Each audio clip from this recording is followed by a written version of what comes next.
Hello, this is Dr. Paul Cottrell, and I am recording this on August 28th. We're going to talk a lot about West Nile,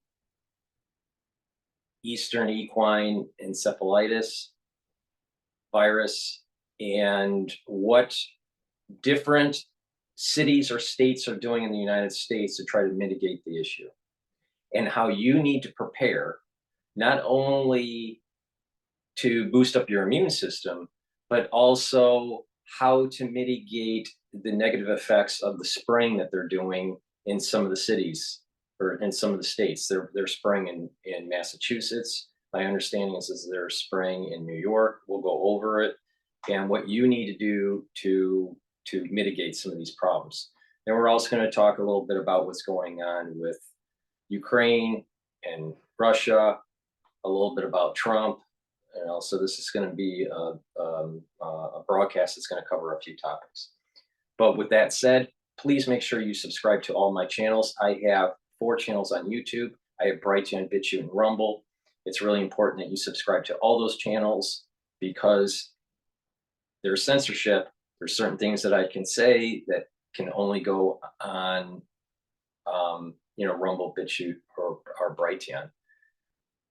In addition, I do the premieres on YouTube, so please watch those. Those are really important to participate in the chat. So I appreciate the viewership. I appreciate the ones that are following me on a regular basis. But make sure that you subscribe to all my channels. I have 4 channels on YouTube: Brighteon, Bitchute, and Rumble.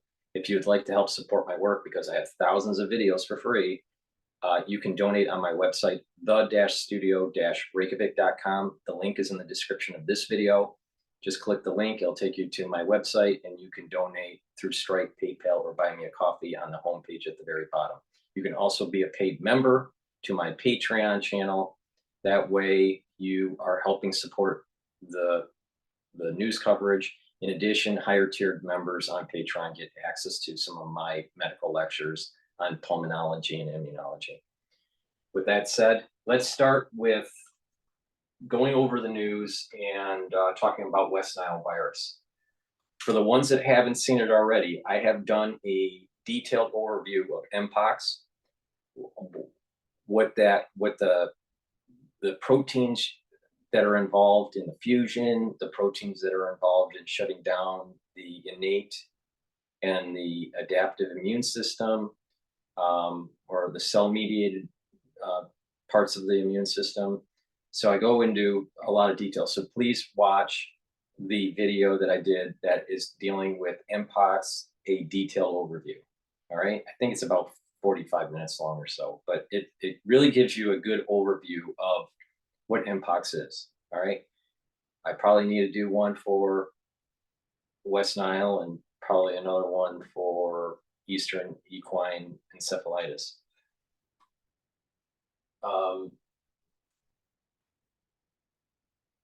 With that said, let's go over the West Nile virus.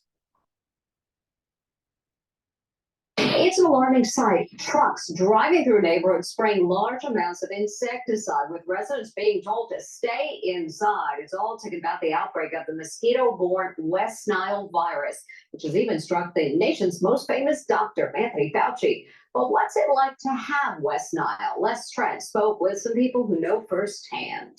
It started as a little mosquito bite, and it turned into a months-long medical nightmare for this woman. The 30-year-old got bitten by the mosquito while leading a Girl Scout hike last summer. It started a day or two after we got back. I got Bell's palsy, reactions, stroke-like symptoms. Brittany Yeager came down with a severe case of West Nile virus that affected her central nervous system. A year later, she's still taking 30 pills a day. My speech was gone. My processing, I couldn't think straight. 67-year-old John Brittingham from Santa Fe, New Mexico, was placed on a ventilator. I was in ICU for 3 weeks. I don't remember it. There are 2,500 cases of West Nile virus every year. And that includes Dr. Anthony Fauci, who just spent 6 days in the hospital after contracting the illness from a mosquito in his backyard. Patients usually experience mild symptoms like fever, headache, and vomiting, which resolve on their own. For patients like Brittany, though, the virus can have more drastic health implications. There's no cure. Officials here in New York City are doing everything they can to control the mosquito population, spraying pesticide throughout the city to help curb the spread of the disease, including right here in Central Park. So how can you protect yourself? Experts say cover exposed skin, use bug spray, and remove stagnant water where mosquitoes can breed. These two patients have a message to America. Take West Nile seriously. I still can hardly believe it, that one mosquito bite could do this kind of damage. One problem is that global warming has extended mosquito season, leading to more spread of the disease. This is why I keep on saying, you don't know when it's going to happen.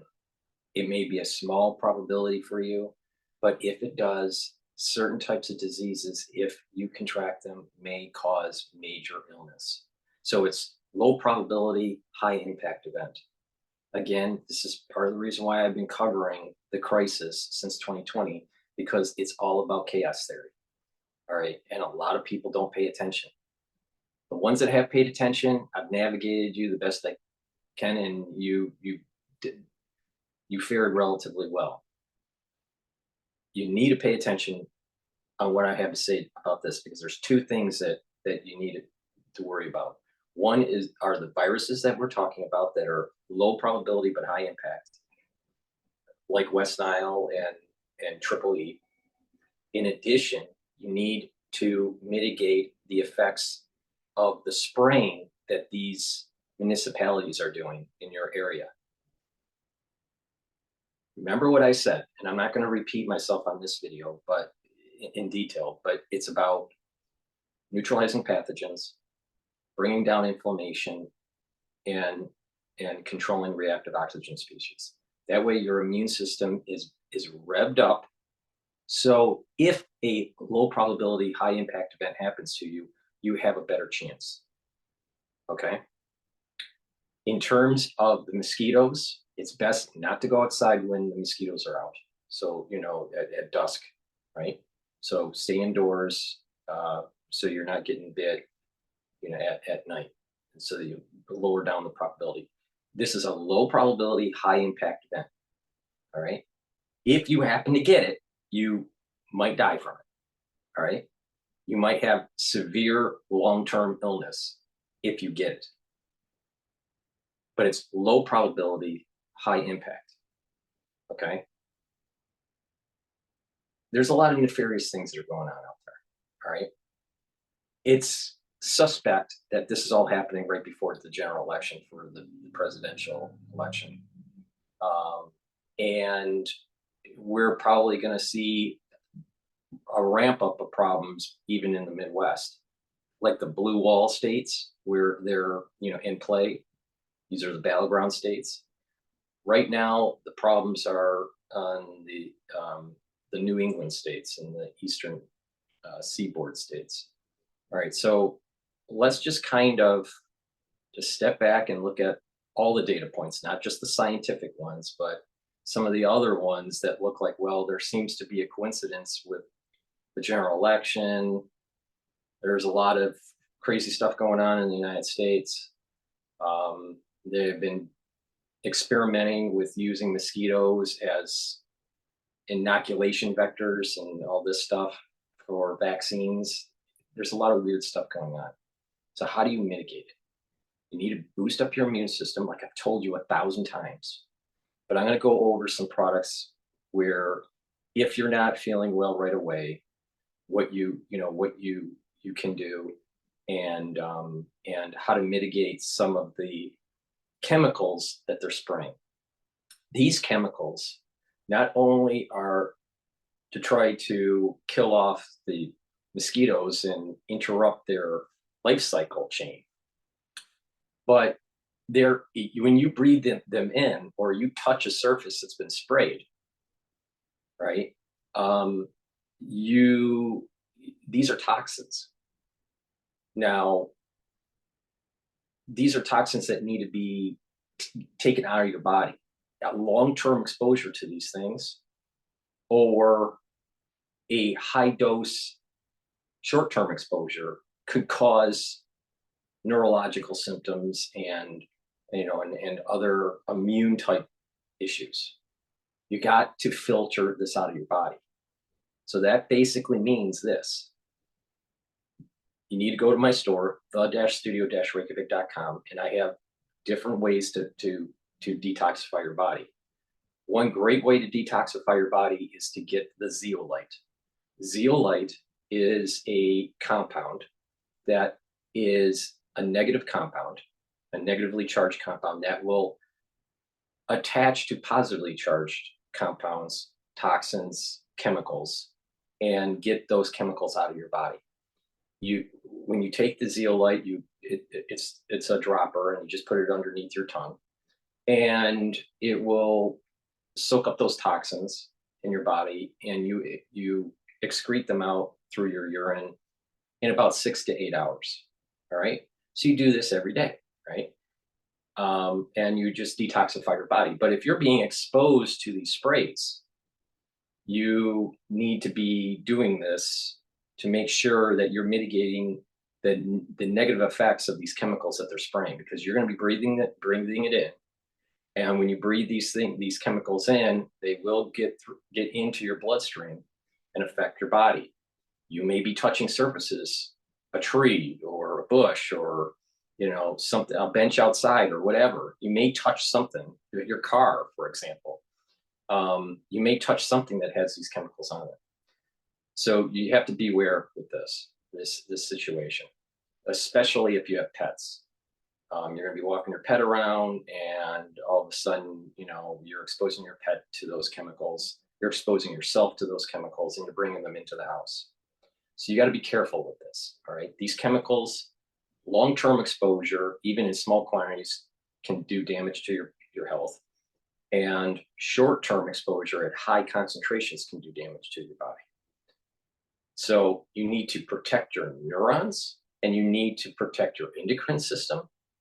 All right. So one great way to do this is to use zeolite. So go to my store, the-studio-reykjavik.com, and get zeolite and use it as a way to detoxify harmful chemicals, toxins, heavy metals out of your body. All right. This is really important. If you're on medication,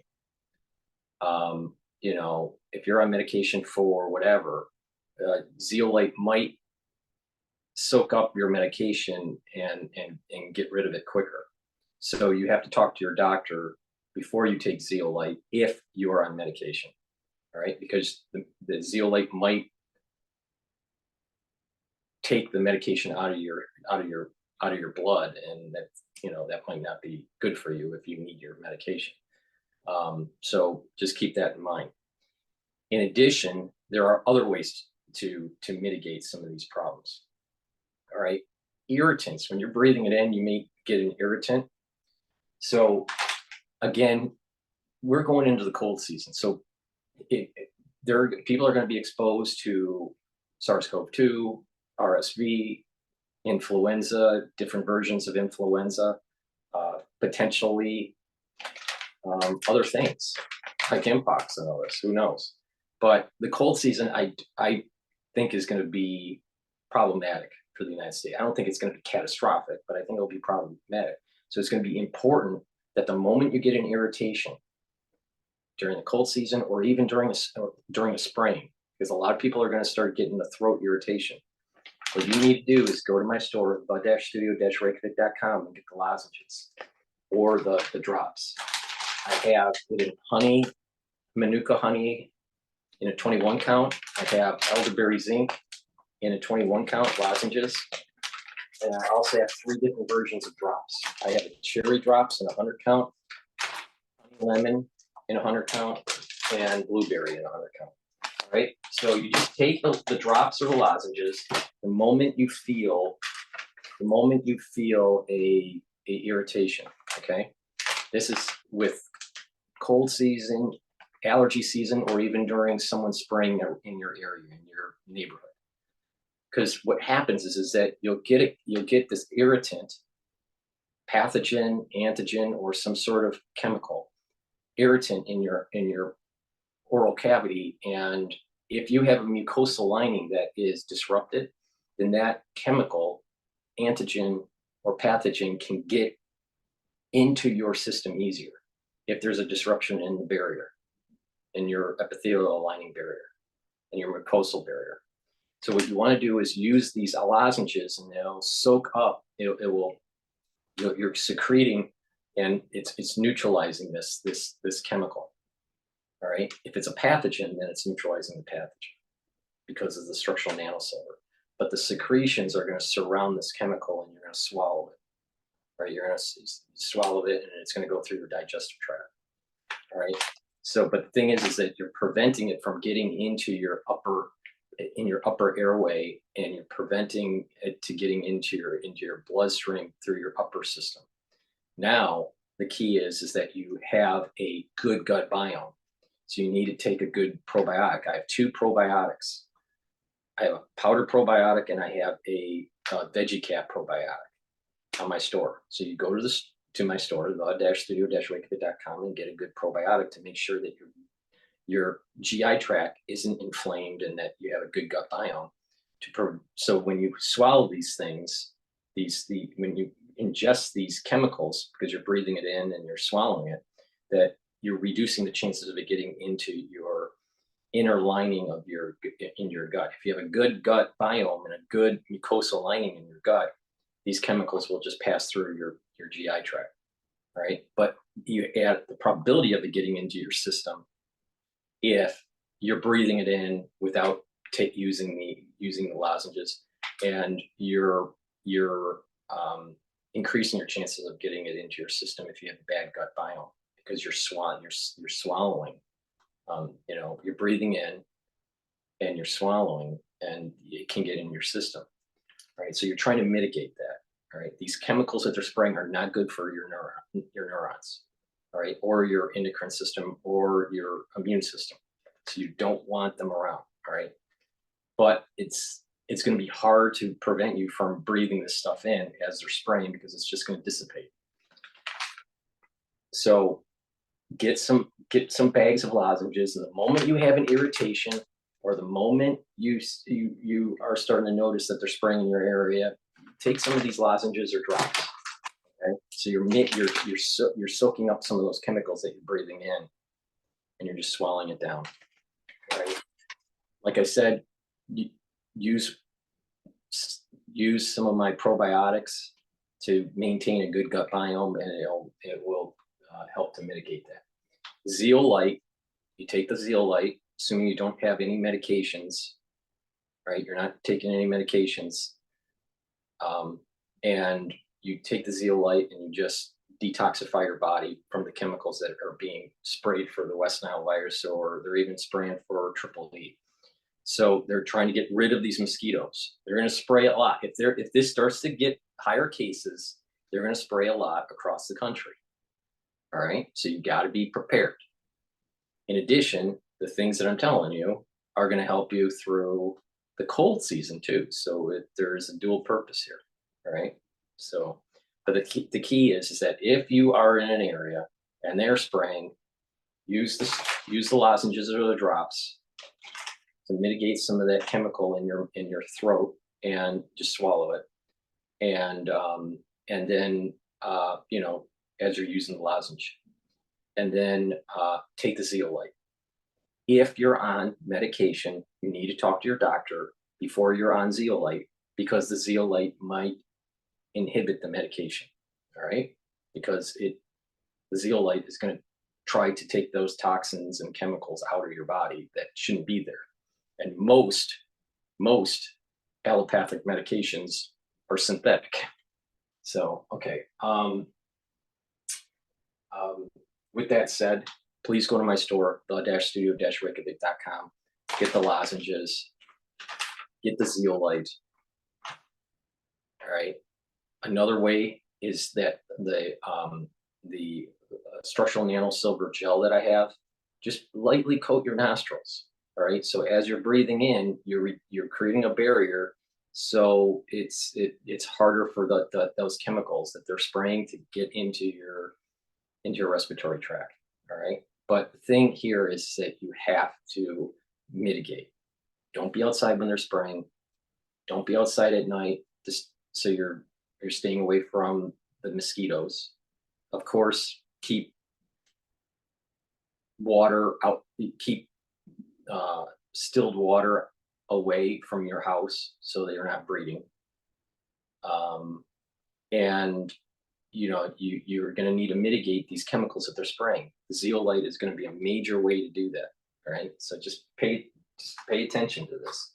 You should detoxify your body because of the stuff that they're spraying for West Nile or Triple E by using zeolite, assuming that you're not on medications and that your doctor, if you are on medications, approves zeolite, because there's some medication that you can't be off. So you might not be able to take zeolite. So the thing is the ones that aren't on medication, you can take with zeolite, there's no problem.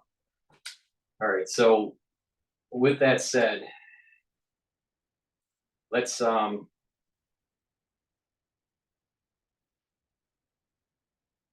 see, let's play some more videos about West Nile here.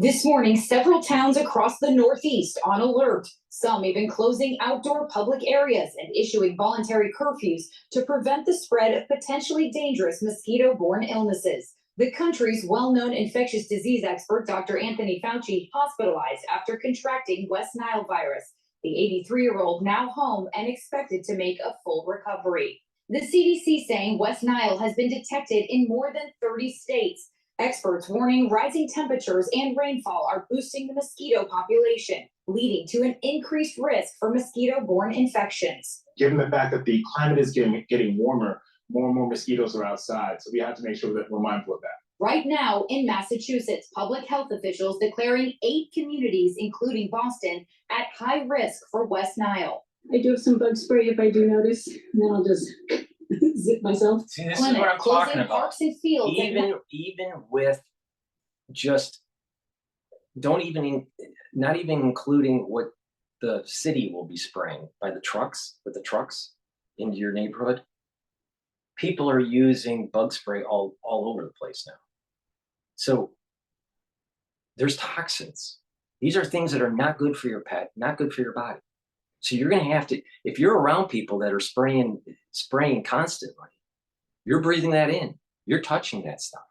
If you are spraying in your house or spraying at your house, you're going to be ingesting somehow, some way, these chemicals. So you need to detoxify these chemicals, because these things aren't good for your immune system, your endocrine system, your neurons, not at all. So what you need to do is just pay attention to me, all right?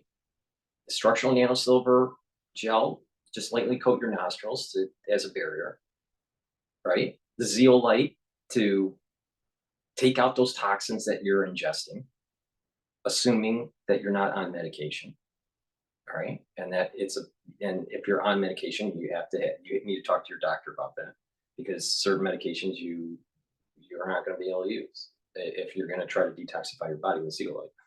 So, but most people are not on medications that are listening. And so if you're not on medications, take the zeolite, detoxify your body. In addition, you're going to need that the moment that you breathe in something and you start to feel an irritation, boom, make sure that you take the structural nanosilver lozenges or the drops right away. So you're reducing the chances of it getting into your system through a poor mucosal lining, because these irritants are going to erode the mucosal lining of your oral tract and your upper respiratory area. All right. So it's really, and you got to make sure that you wash off these damn chemicals, because these things are not good for you. So, this woman is saying, "Oh, I'll just spray bug repellent." Well, you know what? Your endocrine system is going to be trashed. Your immune system is going to get trashed. You're going to have dermatological issues. So, and neurons are going to have problems. All right, that's just the chemicals that they spray, let alone the actual virus. And we heard what could potentially happen. You know, there's neurological problems with West Nile and Tripoli. So it's important to, you know, pay attention to this. Be careful. Be careful. And detoxify your body, because you don't want the long-term side effects of the chemicals in your body disrupting your endocrine system and your neurons. Because when they do that, now think about it. Through September. When they do that, when they spray and you're ingesting it, you're weakening your immune system. So the cold season comes, it's easier for you to contract influenza now, or maybe easier to contract SARS-CoV-2, or maybe easier to contract monkeypox, mpox. If you have a weakened immune system, it's easier for these things to get into your system. On top of, you know, people being fearful of going to the election booth. I mean, there's a lot of weird stuff going on. So you just be cognizant of it and mitigate it. Zeolite to filter out those toxins out of your body. The structural nanosilver liquid, structural nanosilver lozenges. The moment you have an irritation in your throat because of this spraying, this crazy spraying, the structural nanosilver gel to lightly coat your nostrils. You can also put that on your skin as a barrier. It's really important. Pay attention.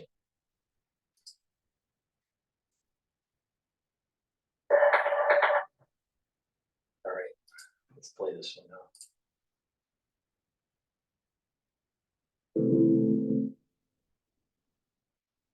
One of the things that's made Lutron different in this space from the beginning is we're able to guarantee performance and quality at a level.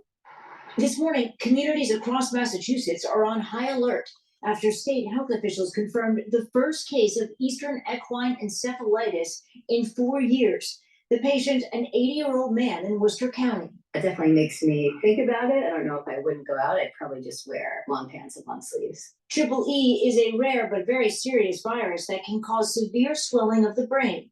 Symptoms include fever, headache, vomiting, and behavioral changes. According to the CDC, an estimated 30% of those infected will die, and survivors are often permanently disabled, suffering from long-term neurological problems. We're at a critical time of the year for mosquito-borne illnesses of all kinds, including EEE, which has a higher risk of leading to hospitalizations and potentially being fatal. Authorities are so concerned, they've announced plans to spray pesticides from airplanes and trucks across more than a dozen high-risk communities. And several towns have either announced park closures or voluntary curfews, recommending residents limit activity outdoors from dusk until dawn, when mosquitoes are most active. I think it's absolutely ludicrous. The safety precautions risk disrupting youth sports just as the school year is getting underway. This basically shuts our season down from day one. It comes as West Nile virus continues its menacing march across much of the U.S., with 33 states reporting. That's why I keep on saying you have to filter out the toxins out of your body through zeolite when they spray in your area, because it's going to lower your immune system, create an endocrine disruption. All right, it's going to cause problems, neurological problems. You need to get this gel, the structural nanosilver gel on my store. Lightly coat your nostrils, so it's reducing the chances of ingesting it through inhalation, right? And maintaining that barrier, maintaining a barrier, putting it on your skin, creating a barrier. All right, so you're just keeping the chemicals off your body because there's creating this gel barrier, but it also is somewhat protecting you from these bug bites. All right, from the mosquito. I don't think it's I don't think that there's any research that shows that structural nanosilver prevents a mosquito bite, but the thing is that the structural nanosilver, it does neutralize pathogens. So if a piercing does take place in the skin, you're reducing the chances of some sort of tick-borne or bug-borne virus infection or bacterial infection or parasitic infection. So, but the thing is that structural nanosilver creating a barrier increases your chances of protection. But it's important, right?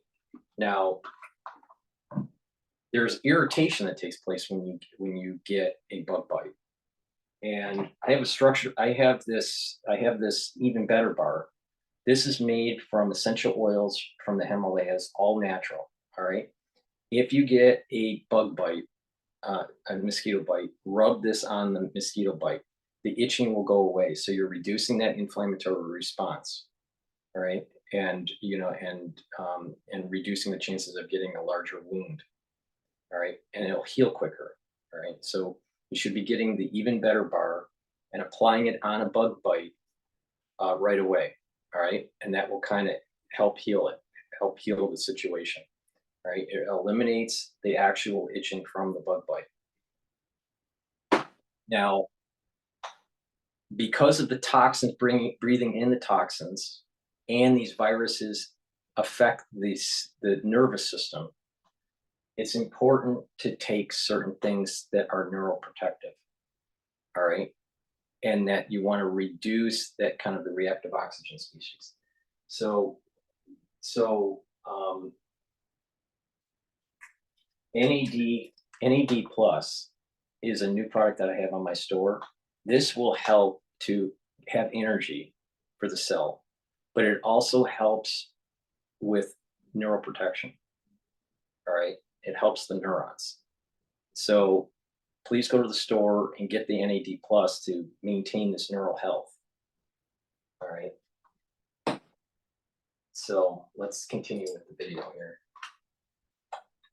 Cases this year, including Dr. Anthony Fauci, the face of the government's response to COVID, who was recently hospitalized and is now recovering at home, expected to make a full recovery. I think that if you're in a warm part of the country, which is everywhere right now, you should be concerned enough that you should take precautions to protect yourself.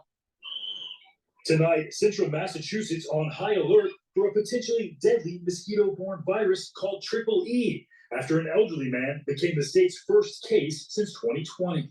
Triple E, or Eastern Equine Encephalitis, can cause severe neurological issues and has residents so concerned that officials in one town are recommending a 6 p.m. to sunrise curfew when mosquitoes are most active. NBC medical contributor Dr. Kavita Patel. How worried should we actually be about this? I think that if you're in a I didn't even listen to her. I'll just answer. It's low probability but high impact. Low probability, high impact.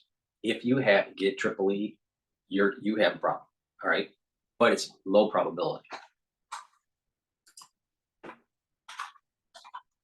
Right now, you should be concerned enough that you should take precautions to protect yourself.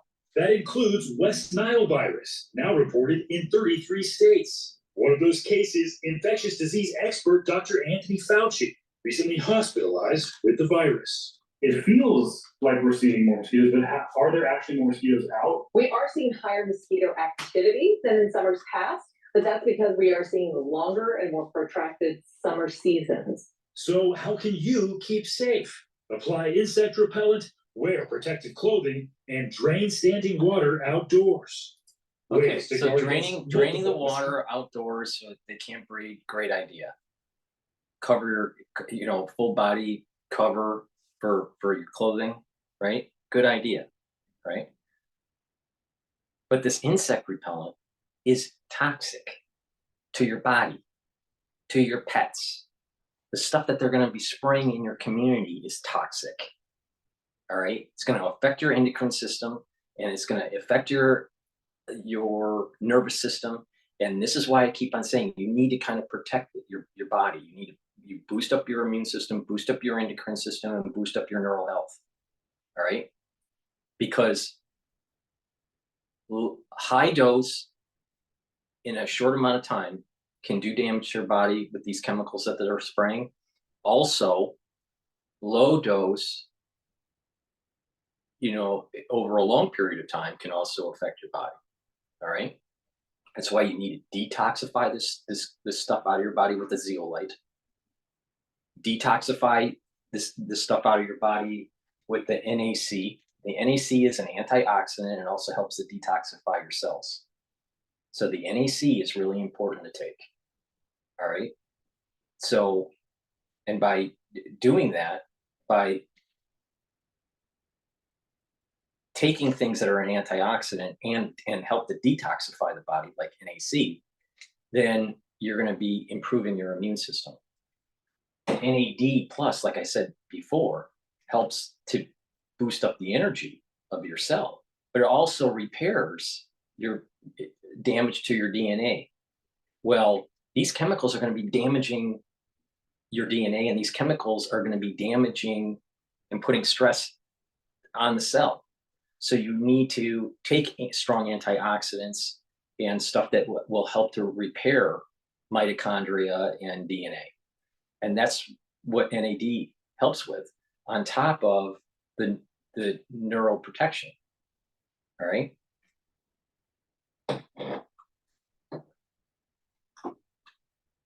So just these chemicals are a problem on top of the actual virus. Now, there's not really good treatment with West Nile. There's not really good treatment for triple E. All right.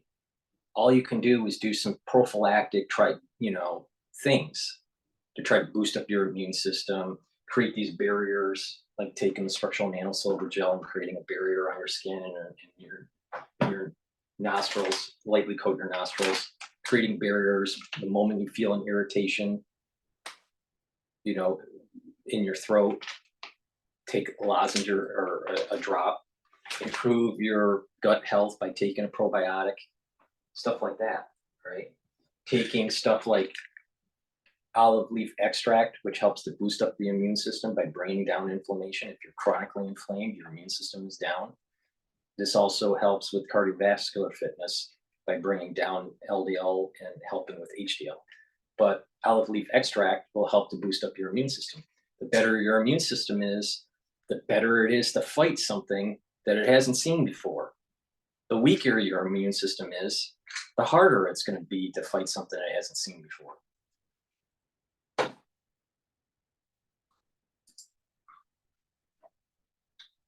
Concerns as summer winds down. Stephen Roma, NBC News.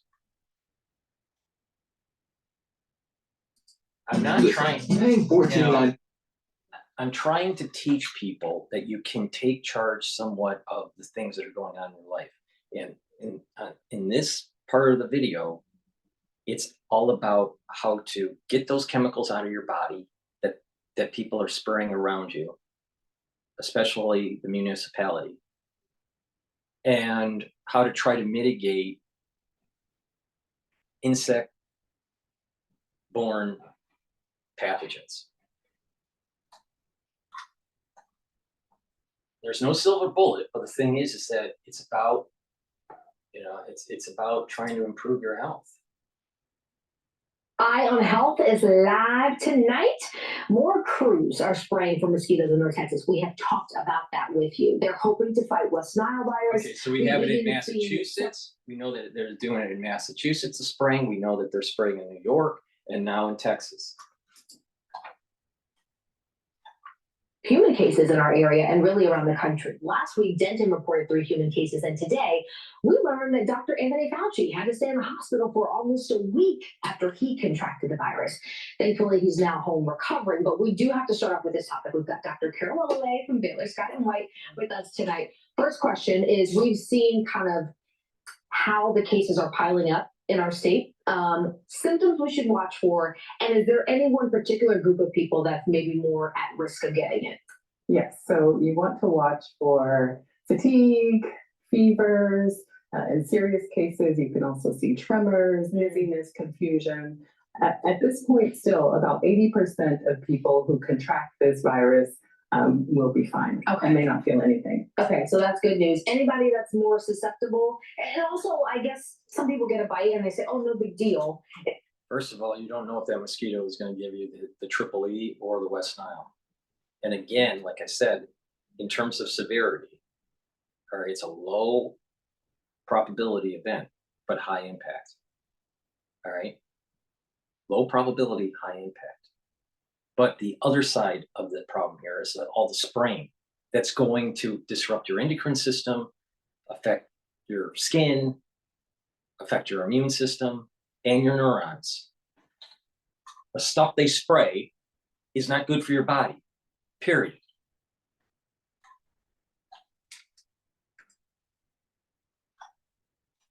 Anything to look for on the actual bite that may be a sign that this is West Nile? Unfortunately not. Okay, hardest part about it, right? Yes, See it. yes. And we're more concerned about those with low immune systems, elderly, people taking medications. This is the reason why I keep on saying it's all about making sure that your immune system is boosted up.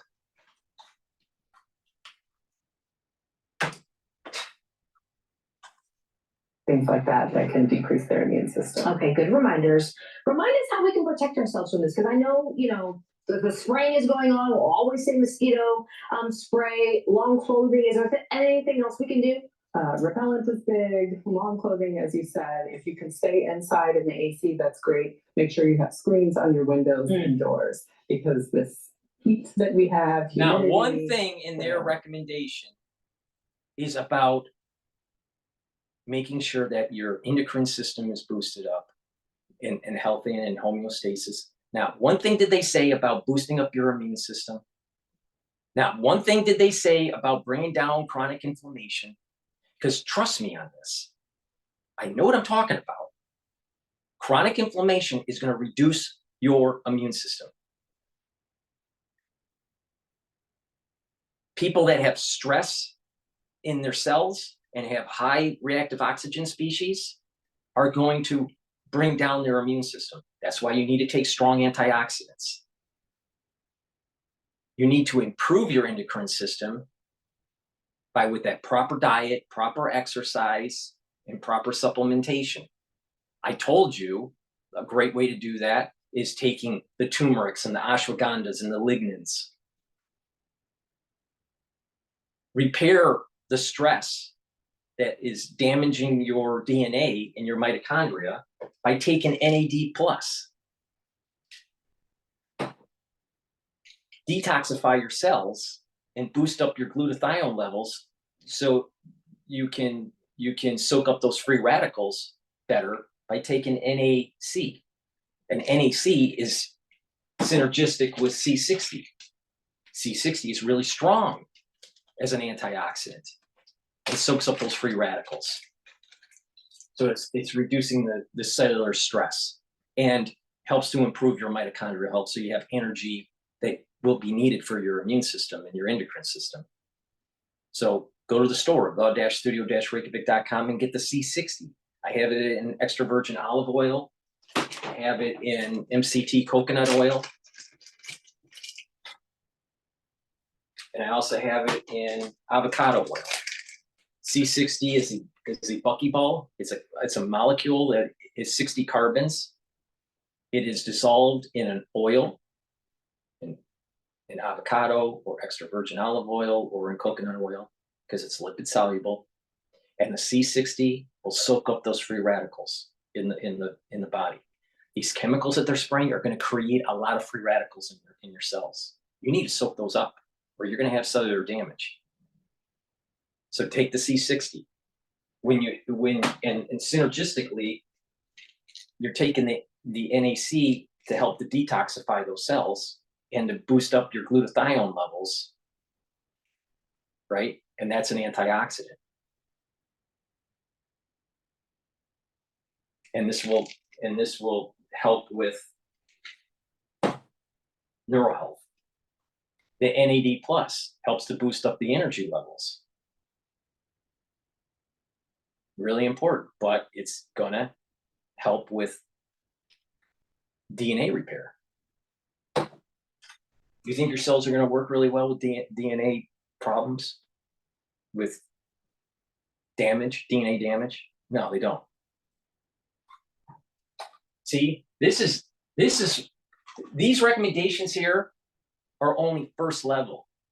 But if you want second or third level on how to mitigate the problems of the spraying and how and try to reduce the high impact event if you do get a particular mosquito bite, you got to be listening to what I'm saying to do. Because these people, I'm telling you, the people that are in the news, that are the celebrity docs, they don't know what the fuck they're talking about. They only do first level. They only do drain the water away from your house. Wear long clothing. Don't be outside during the mosquitoes at night, and use bug repellent. They don't tell you how to detoxify the bug repellent. They don't tell you how bad the bug repellent that they're spraying in your city with these trucks that go by, how bad that is for your neurons, for your endocrine system, for your immune system, for your skin. No, they don't do that. Shit. Wetness of the spring, all of that is what they like. Yeah, we don't like that. Standing water too, right? No standing water. Okay. Another hot headline that you're getting a double whammy here that we want to talk about. This is from a study in the Netherlands. It's about high blood pressure. Yeah. Can you talk to us about how the study is linking blood pressure and migraines in women specifically? Yes. So this study, they looked at 7,000 men and women, average age around 67 years old, and they found a link between diastolic blood pressure.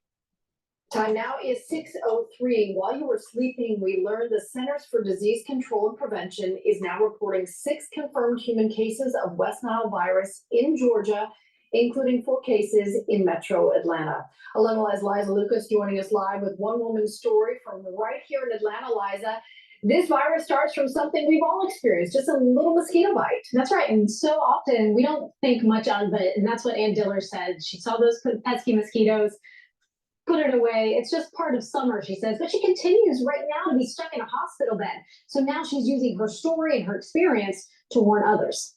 The whole thing is just completely crazy. I get bit by mosquitoes constantly in the summer, my whole life. I never thought a thing about it. Ann Dillard speaking via Zoom from her hospital bed at Emory. From my mid-core down, I'm practically paralyzed.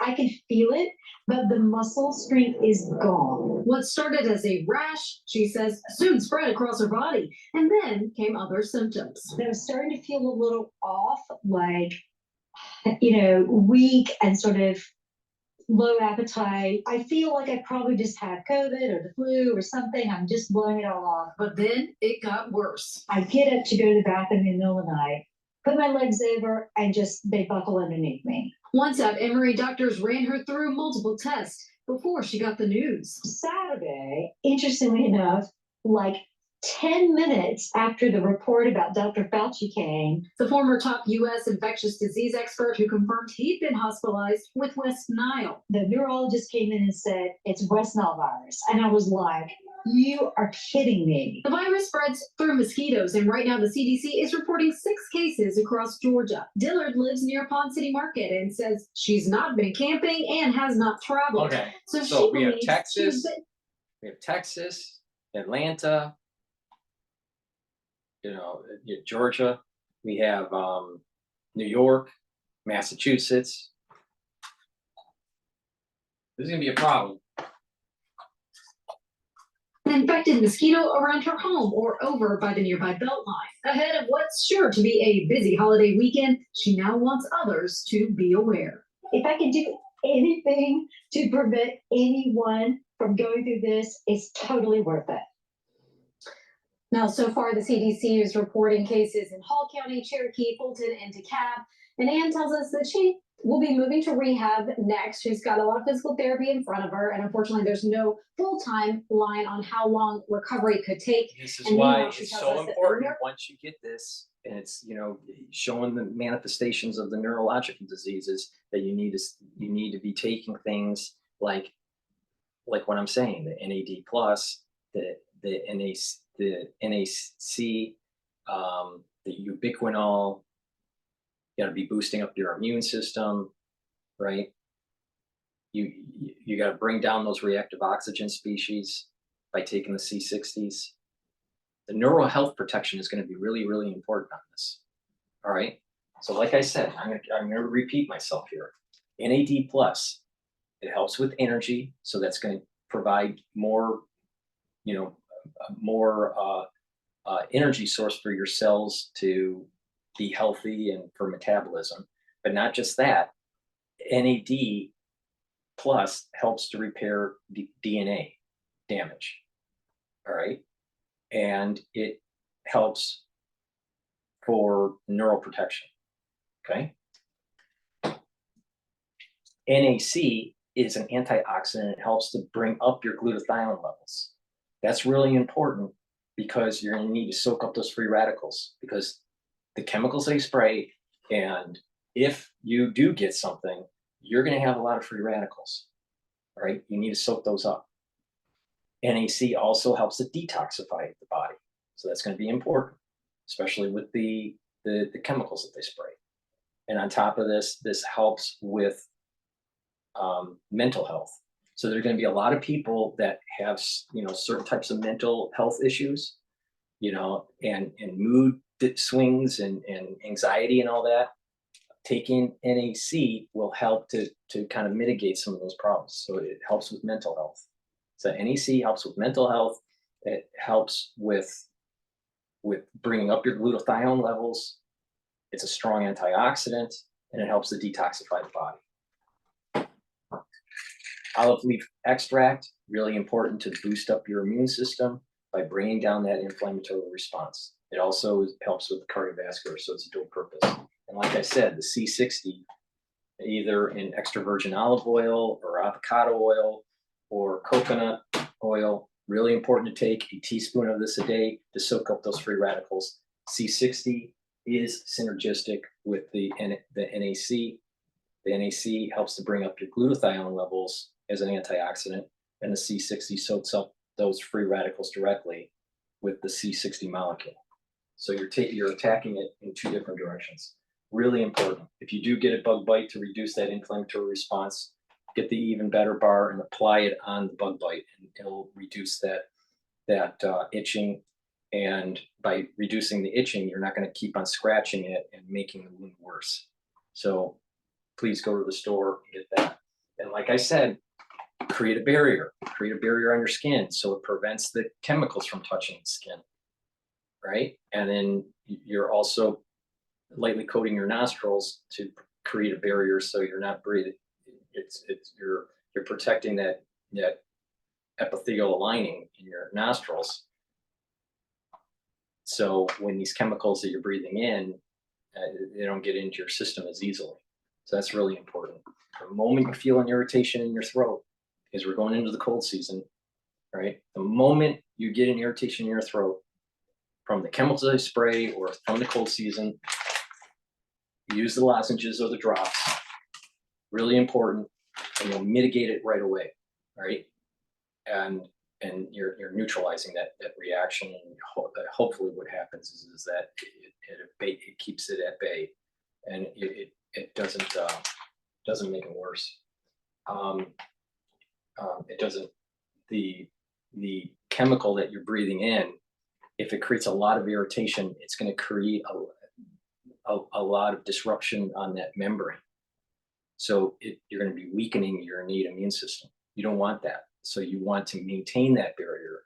And these lozenges and drops will help you maintain that barrier. So, and again, I have it in Manuka honey for the lozenges, elderberry and zinc for the lozenges, honey and lemon for the drops in the 100 count, cherry drops in the 100 count, and blueberry drops in the 100 count. I know it sounds like an infomercial, but it works. This thing that I'm telling you works. Just do it. Take the C60, strong antioxidant. Take the drops or lozenges to mitigate the irritation in your throat, to maintain the barrier that you need. Take the even better bar and apply it to the bug bite to reduce the wound, because people that have a bug bite and they're scratching it will make it worse. C60 is a strong antioxidant, so it'll soak up those free radicals from the chemicals that you breathe and the free radicals that are formed when you get infected.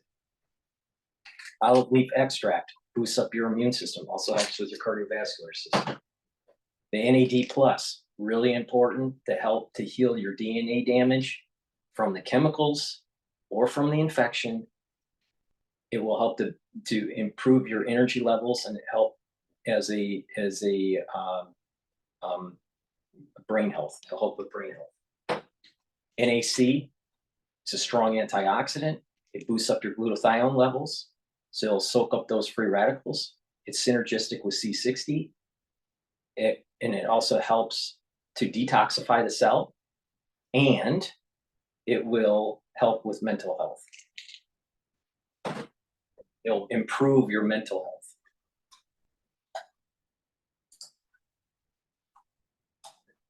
Pain has really been excruciating. Live in the newsroom, Liza Lucas, 11 Alive News. All right, we hope it is a speedy recovery, Liza. Thank you. The best way for you to avoid getting West Nile virus is to prevent mosquito bites. Experts recommend bug spray. Make sure the screens on your windows are intact. Wear long sleeves when you can.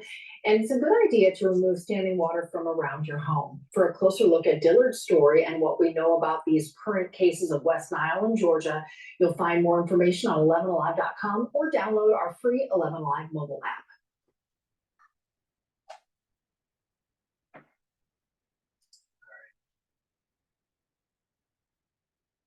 This one is. Oh, wow. She's been looking for an insight in that data forever.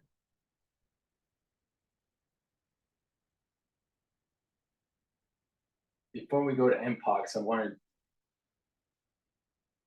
there was one more video I saw that I wanted to play. Time now is 6:03. While you were sleeping, This one's in Philadelphia.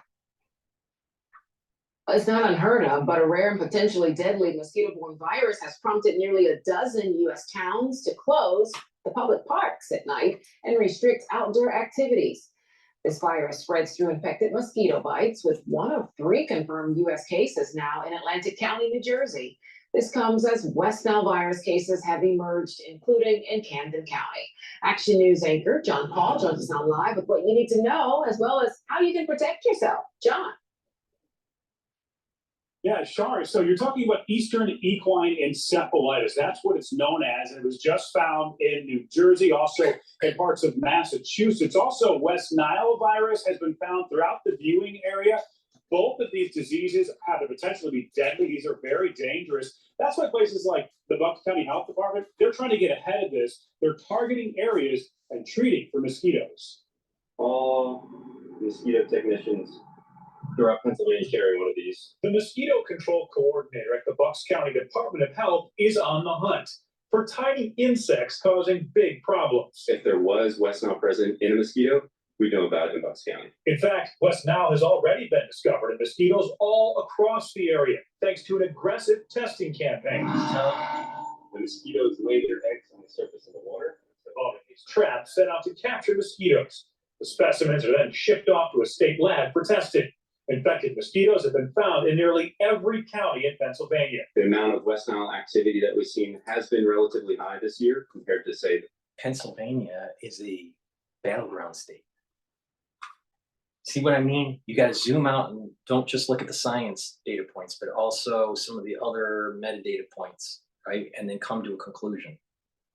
And I'm telling you, there's something going on that is trying to circumvent the general election. On top of, you got to worry about the chemicals that they're spraying, and you have to worry about the actual virus that's spread by the mosquito. So there's 3 things that are going on here. They're only telling you about the mosquitoes and what they carry, and stay away. Make sure that water is away from your household, and wear long sleeves. Don't be outside when the mosquitoes are. Wear bug repellent. But they don't tell you that the bug repellent is actually really bad for you. They don't tell you that what they're spraying in your area is really bad for you.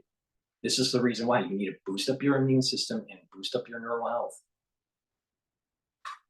Again, NAD plus helps to heal help to heal the DNA damage.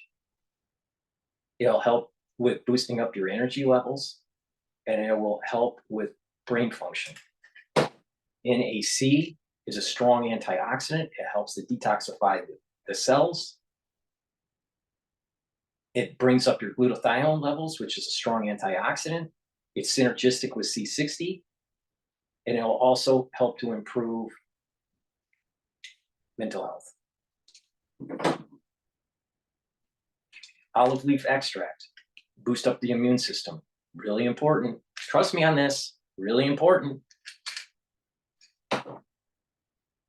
Now, because this is a mosquito-driven infection, right? Nattokinase is really important here. Why? Now, follow me on the logic here. We went through a crisis in 2020.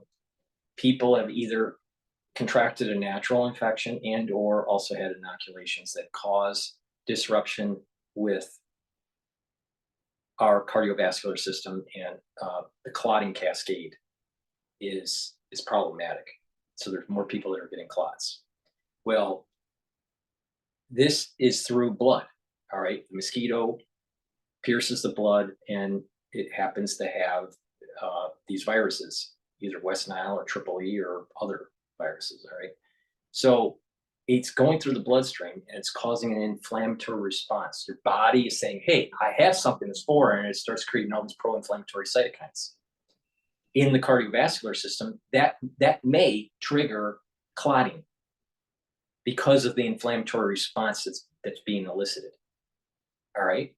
Depends on the level of the infection and the health of the individual, and yada, yada, yada, right? Nattokinase helps to break up those clots. So you should be taking nattokinase prophylactically just in case you do get something, to prevent a potentiality cascade that's creating clots. So take the nattokinase. It is fibrinolytic, and it'll help to break up the clots. I also have the digestive enzyme complex on my store that also is proteolytic and fibrinolytic to help with removal of clots. In addition, at higher doses, the nattokinase can also help with your cardiovascular health by lowering the LDL levels and increasing your HDL levels. When you do that, you're actually reducing the chances of building up plaques, because you need LDL oxidized to make foam cells to create plaque. So if you have less LDL and you have less stress, and you're taking antioxidants like NAC and C60, you're reducing plaque, right? So, and by reducing all that, you're reducing that inflammatory response. The turmeric and the ashwagandhas are reducing the inflammatory response. So take the nattokinase to help mitigate the potentiality of eliciting a clot if you get these damn infections from these mosquitoes, all right? Because I have a feeling here that for some people, there's going to be, because of the inflammatory response, some people are going to have a problem with their clotting. It's going to elicit a clot faster, all right, because of the crisis in 2020. So make sure you take the nattokinase. Again, NAC, just to remind you, NAC, because a lot of people don't understand this, NAC helps to bring up your glutathione levels. That's important as an antioxidant. So this NAC is a strong antioxidant. It's synergistic with C60. C60 soaks up those free radicals differently than NAC, but it's synergistic, and it's really bringing down those free radicals. NAC also helps to detoxify the body. NAC also helps with mood, with the mental health. So that's going to be really important, because a lot of people are stressed out, and by that stress, it's triggering issues, and it's also bringing down the immune system by just being worried. So by calming you down, by controlling that, you're adding to the probability of increasing your immune system. So it's really important, NAC. NAD, again, heals the DNA. It repairs the DNA. It gives you energy, right? It's synergistic with niacin and NMN and resveratrol. But in addition, It's also, it will also help with brain function. Okay, so it's neuroprotective. It helps with the neurons. It's going to be a common theme that we're going to have as a problem. 6 or 7 years. When it comes to human transmission, 1 person tested positive in Montgomery County, 2 in Lancaster, and 2 in Bucks. Just this afternoon, Camden County, New Jersey announced its first human case. The virus can cause serious side effects. Encephalitis, swelling of the brain, is seen in about 1% of the people who do contract the virus. Most of them go asymptomatic. A lot of them get fever, chills, nausea, that sort of thing. Mosquitoes can carry other dangerous diseases. Low probability, high impact. The spraying of the chemicals, higher probability, medium to high impact. Equine encephalitis was just discovered in Atlantic County, New Jersey. It was also discovered in a town southeast of Boston, prompting park closures and warnings. They've been spraying areas to kill off the bugs. The fine mist that goes into the air. And that's what officials in Bucks County are doing as well to try to prevent the spread of illness. Now, of course, weather. See, this does is the play a problem. really This big is the role problem in with the all- spraying.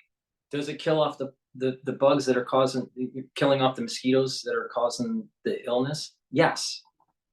But these chemicals also affect your immune system. These chemicals affect your respiratory system. These chemicals affect your endocrine system. These chemicals affect your neurons. So you are being attacked 2 ways: by a mosquito that has West Nile or EEE, and you also are being attacked by the chemicals that are trying to kill off the mosquito.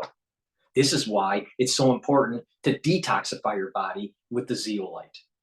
This is why it's so important to detoxify your body with the NAC. And to reduce those free radicals that are being built up by either the infection or from the chemicals that they're spraying. Because this boosts up your glutathione levels, and it'll help to bring down those free radicals. C60, either extra virgin olive oil, avocado oil, right? Avocado oil, extra virgin olive oil, or MCT coconut oil. The C60 is going to soak up those free radicals in a different way. It's very potent. Take a teaspoon of it a day. Because the infection and the chemicals that they're spraying are going to cause free radicals.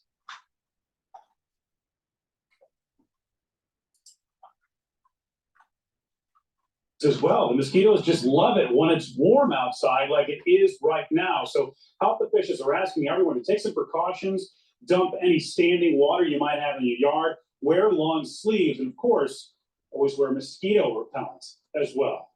We're live tonight in Doylestown. John Paul, Channel 6 Action News. Rick? All right, John, thank you for that report. New Jersey I tell you, it's just the stupidity. It's just, it gets compounded. It's amazing. It's really amazing out there. Let's see with Chicago. Oh, I didn't even know it. Well, summer might be winding down, but summer danger is not. Mosquitoes carrying viruses that can make you very sick. One of the country's most recognizable doctors, Anthony Fauci, was just hospitalized for a week with West Nile. Our Sabrina Franz explains the dangers we should all know about tonight. Sabrina? Hey, Joe, the Cook County Department of Public Health, they rate the current risk level for getting West Nile as high. This as mosquito spraying in DuPage County is scheduled for tonight. It's the season for pesky mosquito bites. What might start off as scratching an itch could become a serious medical issue. West Nile is a virus, just like a cold is a virus or a flu is a virus. But this is a virus that gets spread from mosquitoes, mosquito bites. Dr. Scott Goldstein is a pediatrician with Northwestern Children's Practice. Typically in the US every year, I think there's thousands of cases. From the East Coast to the Midwest, these vehicles spray to try to prevent that number from rising. West Chicago has a spray scheduled for tonight. It gets dispersed into the air pretty quickly and it gets pretty diluted, and it's really supposed to just affect the mosquitoes. Right now, the Illinois Department of Public Health counts 9 human cases in the state this year. 9 is a pretty small number. Symptoms of West Nile are hard to distinguish from other typical summer illnesses. Most people don't have symptoms at all, Those who do present fever, body aches, joint pains, and sometimes a rash. If they're having severe symptoms, things like severe headache or confusion or trouble walking, things like that, they should definitely seek medical help urgently. Dr. Anthony Fauci, who headed up the federal response to the COVID pandemic, is recovering from the West Nile virus. He'd been hospitalized for 6 days. The Chicago Department of Public Health compared the data from their last recorded outbreak in 2012 to the rates in 2024 so far, concluding that though they say the risk is high, the numbers do not compare to what the county saw over 10 years ago. West Nile virus cannot be passed from human to human. Experts say symptoms, if any, can last a few days to a couple of weeks.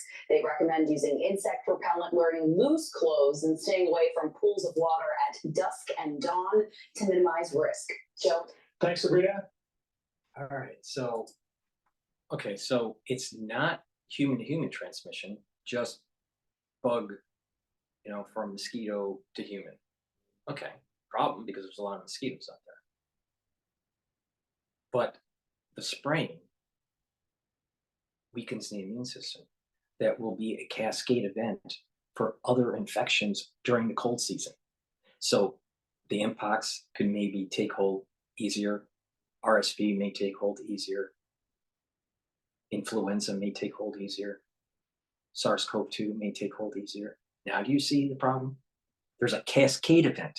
See, this is where people need to just step away and stop looking at the silo and just West Nile, but look at it in the totality of a weakened immune system in the society because of the aftershock of 2020. And I've been saying this for years, and I've been telling you how to mitigate it. Nattokinase helps to break up clots. It's possible that for certain people that clots may actually increase through these inflammatory responses from the bug bites. Okay, so you just want to mitigate that because we have a lot of problems. Our immune systems are trashed. We have issues with clotting, and our cardiovascular system is trashed. So we need to improve. We need to, find ways to improve it. All right. Nattokinase helps to break up clots. My digestive enzyme complex helps to break up clots. They're proteolytic also, the digestive enzymes. And in addition, taking nattokinase in higher doses will help to bring down the LDL levels and help to raise up your HDL levels for your lipid profile.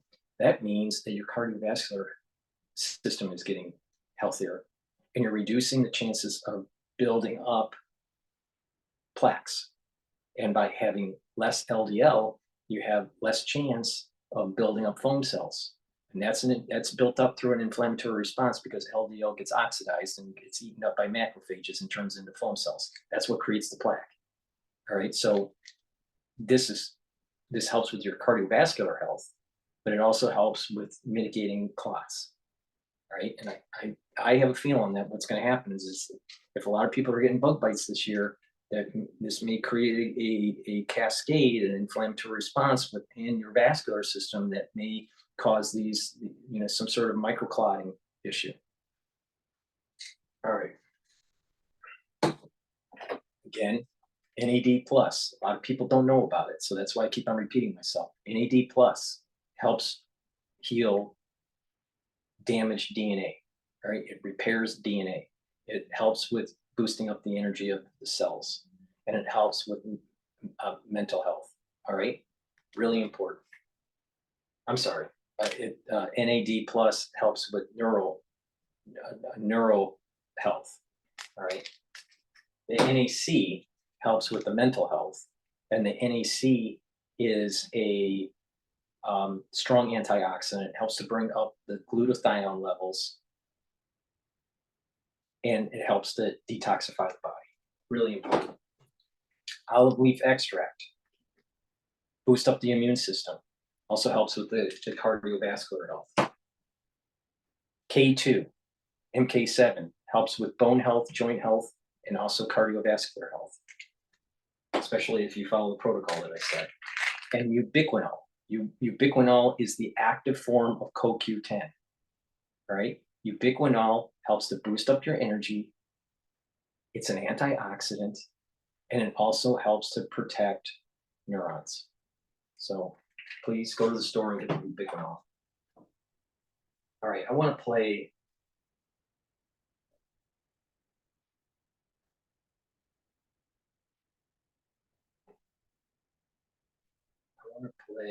A longer video on West Nile. Let's see, share the definitions.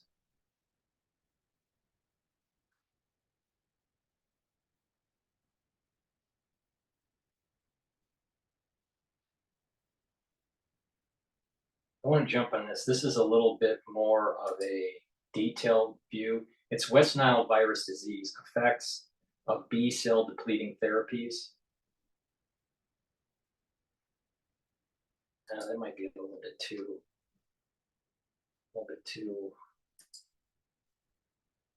West Nile virus, the first decade. This is a historical version.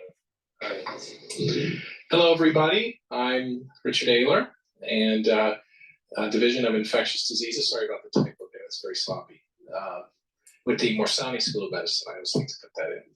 So today we're going to talk about a disease which has matured over the last 10 years. Now, depending on our level of involvement in medicine, where we are in our training and so forth, we either may remember this disease very well, or we may think we know it and maybe not know it as well as we should. But nevertheless, West Nile virus over the last 10 years has joined the limited list of encephalitis viruses that we all need to be aware of and we all need to suspect at a certain time of the year. So talking about 10 years ago, how many of us remember this period in American history where there's a lot of paranoia? And, you know, I couldn't believe this. I mean, this was so surprising, so shocking. And of course, many of you think I'm talking about Al-Qaeda. I'm actually talking about the dog that made 60 million as a model. You know, that kind of struck me before anything else. But nevertheless, society has changed very much since that time. And America's next top dog model remains to be seen.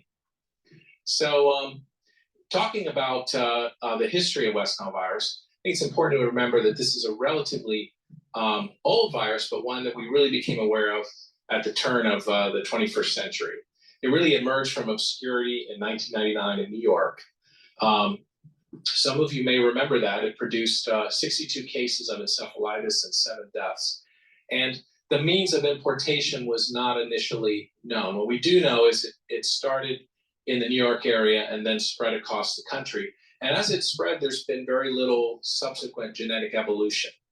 But cases have now been reported in most states across the US and even Puerto Rico.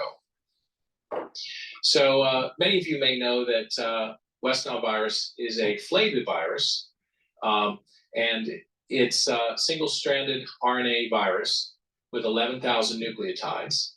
And it's been associated with causing the flavivirus, that is, causing human disease in 3 main categories. The hemorrhagic fevers. Who can name a hemorrhagic fever flavivirus?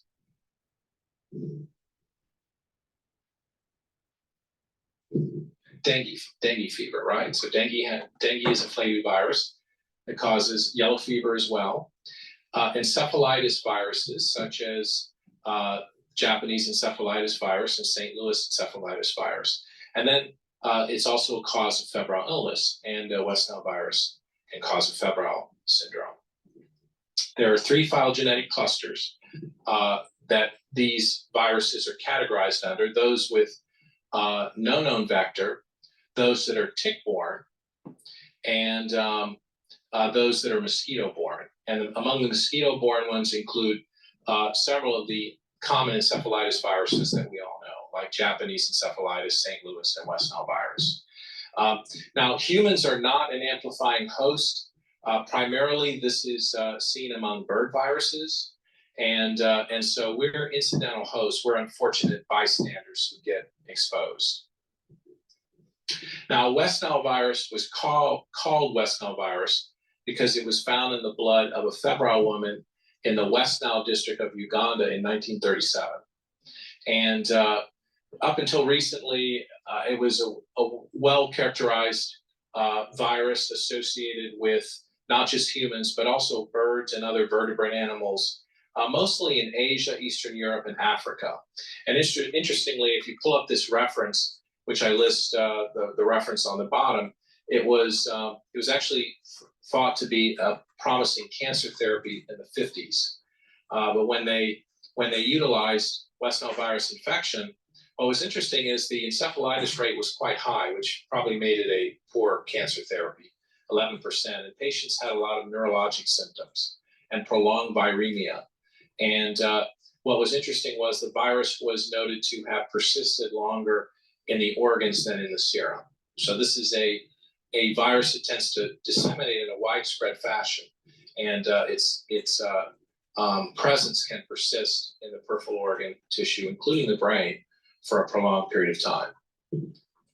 So before 1994, it caused these sporadic cases of febrile illness and neurologic complications mostly in Africa and Eurasia. I've listed several places, including Israel, where there were multiple outbreaks. There was a notable outbreak in 1957 that had many cases of CNS disease. South Africa in 1974. And then in 1974, something changed, call it the sort of the tipping point of the virus or migration patterns or other factors. And there have been a widespread number of outbreaks in many places since 1994, including parts of Europe, Russia, and the former Soviet Union, Israel, and both the United States and Canada. And its main presence in the US has been over the last 12 or 13 years. So the American outbreak, those of you who were along in your medical careers to remember it, in 1999 began in College Point, Queens. And here's a newspaper where it notes, from Staten Island, where it notes West Nile virus shows up in Dongan Hills mosquitoes. And the exact method that it was introduced to the US is not well known, but it's believed to have arrived in either an infected bird or mosquito in the New York area. It then caused this outbreak in the New York area, and later spreading to New Jersey and Connecticut. And it was associated with the appearance of all these multiple dead birds and encephalitis in dogs, cats, and horses. And by the end of the 2001, there were 149 West Nile virus infections, including 18 deaths. And just think about that period of American history, 2001, the year of 2001, where we were dealing with a horrific terrorist attack and a episode of bioterrorism, and then this simultaneous spreading of West Nile virus. It was an exciting time for infectious disease. So what did West Nile virus do over the first 7 years of its existence? Well, here's the neuroinvasive disease incidence map for 1999. You see the green areas representing any West Nile virus activity located mainly in the tri-state area. 2000, you saw a emergence to certain areas south as the birds migrated southward, and then a lot of distribution over New York State and parts of New England. This is 2001, where it first emerged in Florida. The red circles, the red dots are the greatest level of activity here, so you can kind of track this across the U.S. over mostly 2001. There's some key data points zooming out. Now, this could have been a natural event or maybe something more nefarious. In 2001, there was a ramp up within the U.S. defense of having some sort of biological defense, all right, and having offense capability. Funding from the NIH went to laboratories for research. We know what happened because that was the beginnings of the SARS program, all right, in April of 2001, all right. 9/11 happens on September 2001. It just so happens that West Nile virus is popping up in the United States in 2001. It could be a coincidence, but the point I'm making is there are things that are happening where things are either accidentally leaked out or purposefully leaked out while we're doing these experiments for the Defense Department.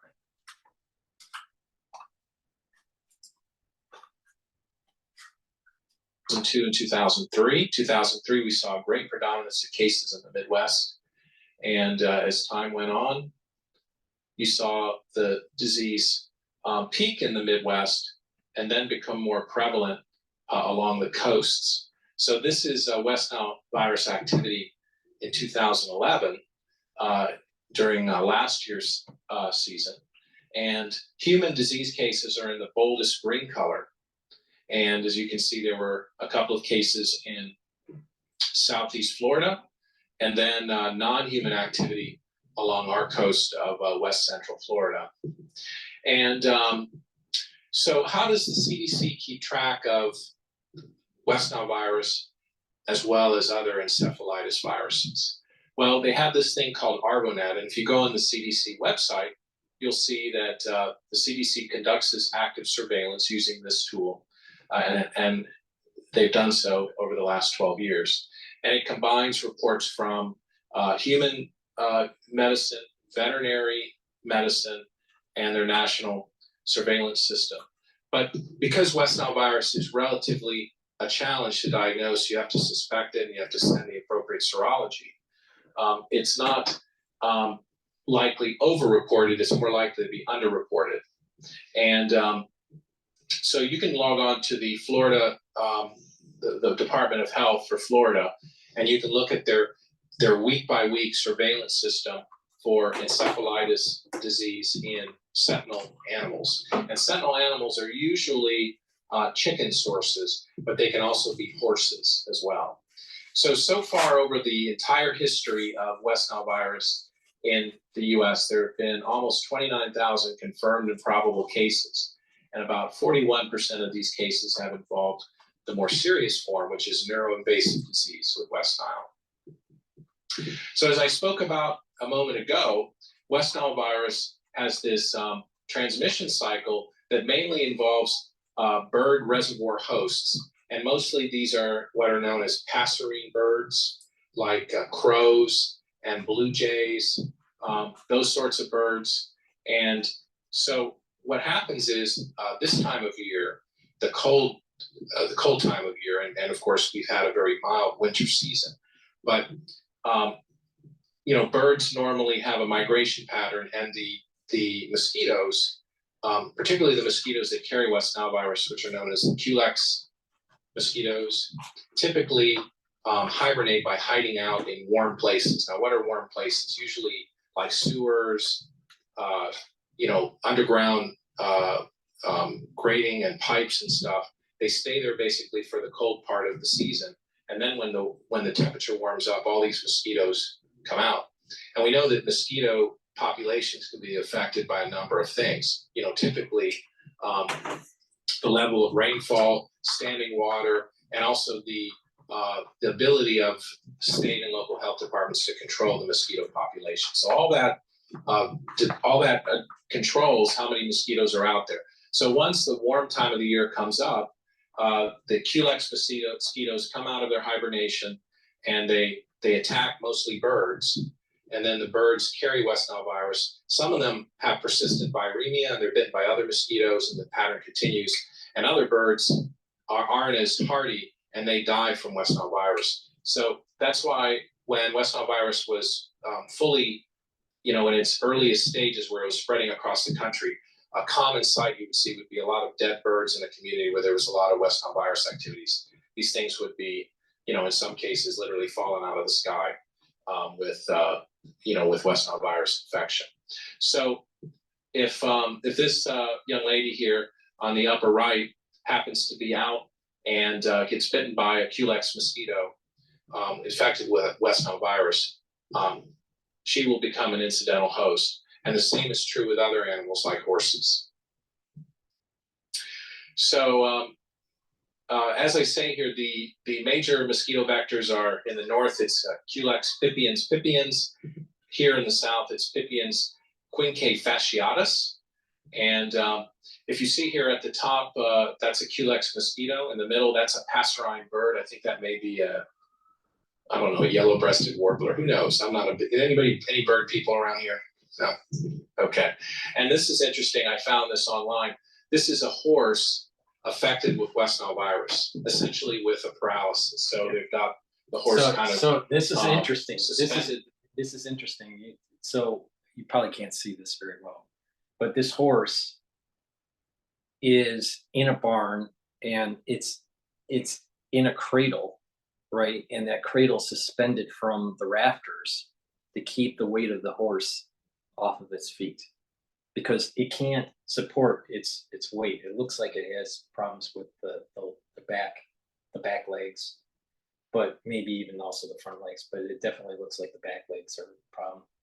But this is why I keep on saying that, you know, high impact event, low probability high impact event that may affect your brain or your neurons, and so you can become paralyzed, or you can have an encephalitis that just keeps on putting so much pressure that you stop breathing, or your heart gives out, or, you know, something else, right? So it's low probability, high impact. But the other problem is this, because it is a low probability, high impact, and they're spraying in all these counties and throughout the country, people are going to get problems from the chemicals too. And that's why you have to detoxify your body. You detoxify with NAC, you detoxify with zeolite. Again, if you're on medication, you have to go to your doctor and talk to them about taking zeolite as a detoxifier to make sure that it doesn't inhibit some of the medication you're on, because the zeolite may view your medication as a toxin and try to get it out of your body. So, but for the average person that's not on medication, zeolite, you know, just take it and it will detoxify your body. But I'll tell you, these chemicals, they're going to be disruptive of your immune system, your endocrine system, and your neurons.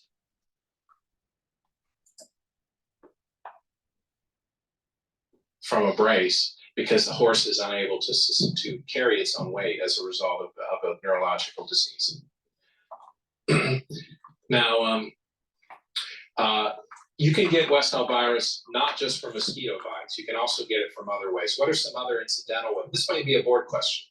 Some other ways you can get West Nile virus. You can get it from transfusions, but nowadays, in the last few years, the local blood banks have gotten very good at screening for West Nile virus infection. You can also get it from transplanted organs. You can get it transplacentally. There are other modes as well. Anything that involves basically exposure to blood can transmit West Nile virus. You can also get it from transplanted organs. I think there was a case of a corneal transplant where someone was exposed, things like that. So what are the major clinical syndromes associated with West Nile virus? And I'll make it simple here. There are three syndromes. Syndrome number one is you're asymptomatic. And that's the majority of cases. About 3/4 of West Nile virus exposures are asymptomatic.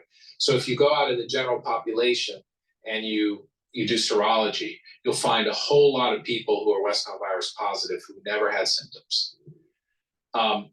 Approximately 25% have a febrile illness. So this may be somebody who in September, October comes down with a fever. Maybe they had a lot of outdoor exposure and the disease runs its course. Generally speaking, it may be accompanied with a rash. We'll talk about it in a second.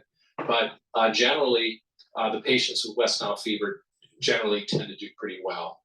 And now the last syndrome is very rare, about 1 in 140 cases. These are the people who develop West Nile virus neurological disease. And that can be a range of symptoms, from encephalitis to meningitis to even acute flaccid paralysis, kind of like what we saw with the horse a couple slides ago.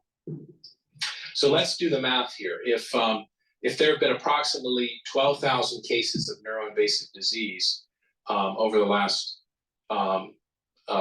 few years, and 1 in 140 develop neurologic disease, that means there's between 1.6 and 3.1 million total infections with West Nile virus. It's just that most of them are asymptomatic, and it's really the neurologic disease neuroinvasive disease cases that we tend to diagnose. Now, why do you get neuroinvasive disease? Well, there's some susceptibilities that increase your likelihood of getting severe neurologic disease. Now, here in Florida, we have a lot of elderly people, right? So there's no wonder we have more neuroinvasive disease, because our population tends to be older. And advanced age is one of the most important risk factors for This is severe what I'm neurologic talking disease.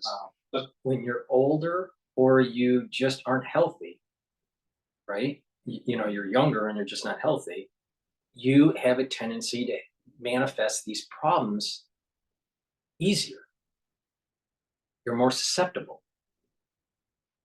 Because when you're older, your neurons aren't as healthy, your mitochondria isn't as healthy, you have more DNA damage, you have more free radicals. That's why I keep on saying take free radicals, bring down the inflammation, boost up the mitochondrial health.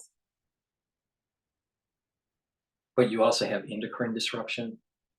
So for a population that is younger and that is just unhealthy because of the endocrine disruption, poor immune system, that aging is faster. That's why there is so much to be learned from the longevity experts and the anti-aging groups, subculture. Take that knowledge and bring it in and try to fight some of these problems that we have. Because I'm telling you, it's about endocrine disruption, neural disruption, immune disruption. And the things that I have on my store and the things that I keep on telling you on how to mitigate some of these problems, all you got to do is just listen and go to the store and purchase those products. And it'll help to boost up the immune system, bring down the free radicals, improve the neural health. And by doing that, you're mitigating the problems. Because what is he saying here? If you're older and you get this problem, you have a higher probability of having the neural diseases, these neurological manifestations of West Nile. The same thing's true if you are even younger and you just are unhealthy, you're going to have more chance of having these problems. Also, a significantly increased risk of infection in patients who have hematologic infection, hematologic conditions, I should say, they're not infections. So if you have hematologic malignancies and so forth, that increases your risk. Cancer and chemotherapy, and transplant patients particularly are 40 times more likely to develop neuroinvasive disease if they get exposed to West Nile virus. This is something that we need to tell our transplant patients, especially at certain times of the year. And interestingly, CCR5 deficiency may increase the risk of severe disease as well. It's been found. So let's talk a little bit about West Nile fever. What does that involve? Remember, this is the second of the third of the three clinical syndromes associated with West Nile virus infection. So West Nile fever causes the majority of the symptomatic infections. Remember, that's about roughly 25%, because the number that develop neuroinvasive disease is very small. It's usually a self-limited illness. People get symptoms that may include meningeal symptoms, headache, malaise, fatigue. They may get back pain and an abrupt high onset fever, sometimes associated with nausea and vomiting. This rash I'll talk about for a second may occur after the onset of fever. And unfortunately, some patients develop persistent fatigue even after the acute illness. And some patients have a very mild, have very mild manifestations of West Nile virus infection associated with the fever. They may have a low-grade fever, and I suspect that's the majority of cases. You know, how many of us have not felt well one day, we develop a little bit of a fever, next day we feel better, and we say it's a 24-hour flu. This is a patient with the rash associated with West Nile virus. Usually occurs when patients are starting to feel better, they get a rash. And it tends to occur in patients with West Nile fever. As a matter of fact, if you have this rash, it's generally associated with a better prognosis than if you don't have it, because it's less common in the neuroinvasive disease manifestations. Usually associated with the chest, back, and arms, and goes away after a few days. West Nile virus CNS disease, however, can be potentially much more serious. It can be an encephalitis, meningitis, or a flaccid paralysis, or even a mixed distribution of those. You get meningeal signs, fever, headache, meningismus. I think I'd have to research this a little bit more, but I think that the rash with West Nile being a good sign in terms of not going down the road of neurological disease is probably because it's eliciting an immune response that's more robust versus the West Nile virus that elicits the neurological disease. So if you have a good immune response and you're symptomatic, so you have asymptomatic and symptomatic, but then the symptomatic, you have febrile or neurological, all right? The ones that are symptomatic, if they have a more robust activation of the immune system, probably activation of the CD4 positives, if it's more robust, then most likely you're getting the rash.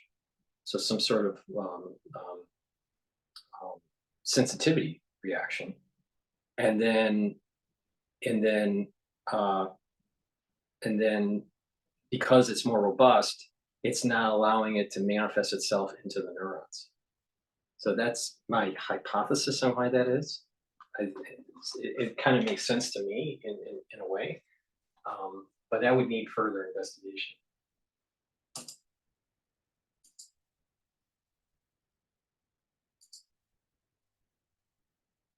Your nuclear rigidity. You may get cranial nerve palsies. We'll talk about the typical pattern of the CSF in just a second. Sometimes that requires hospitalization, and sometimes patients have a persistence of a headache and fatigue, and they may have other more long-term morbidity that's associated with this disease.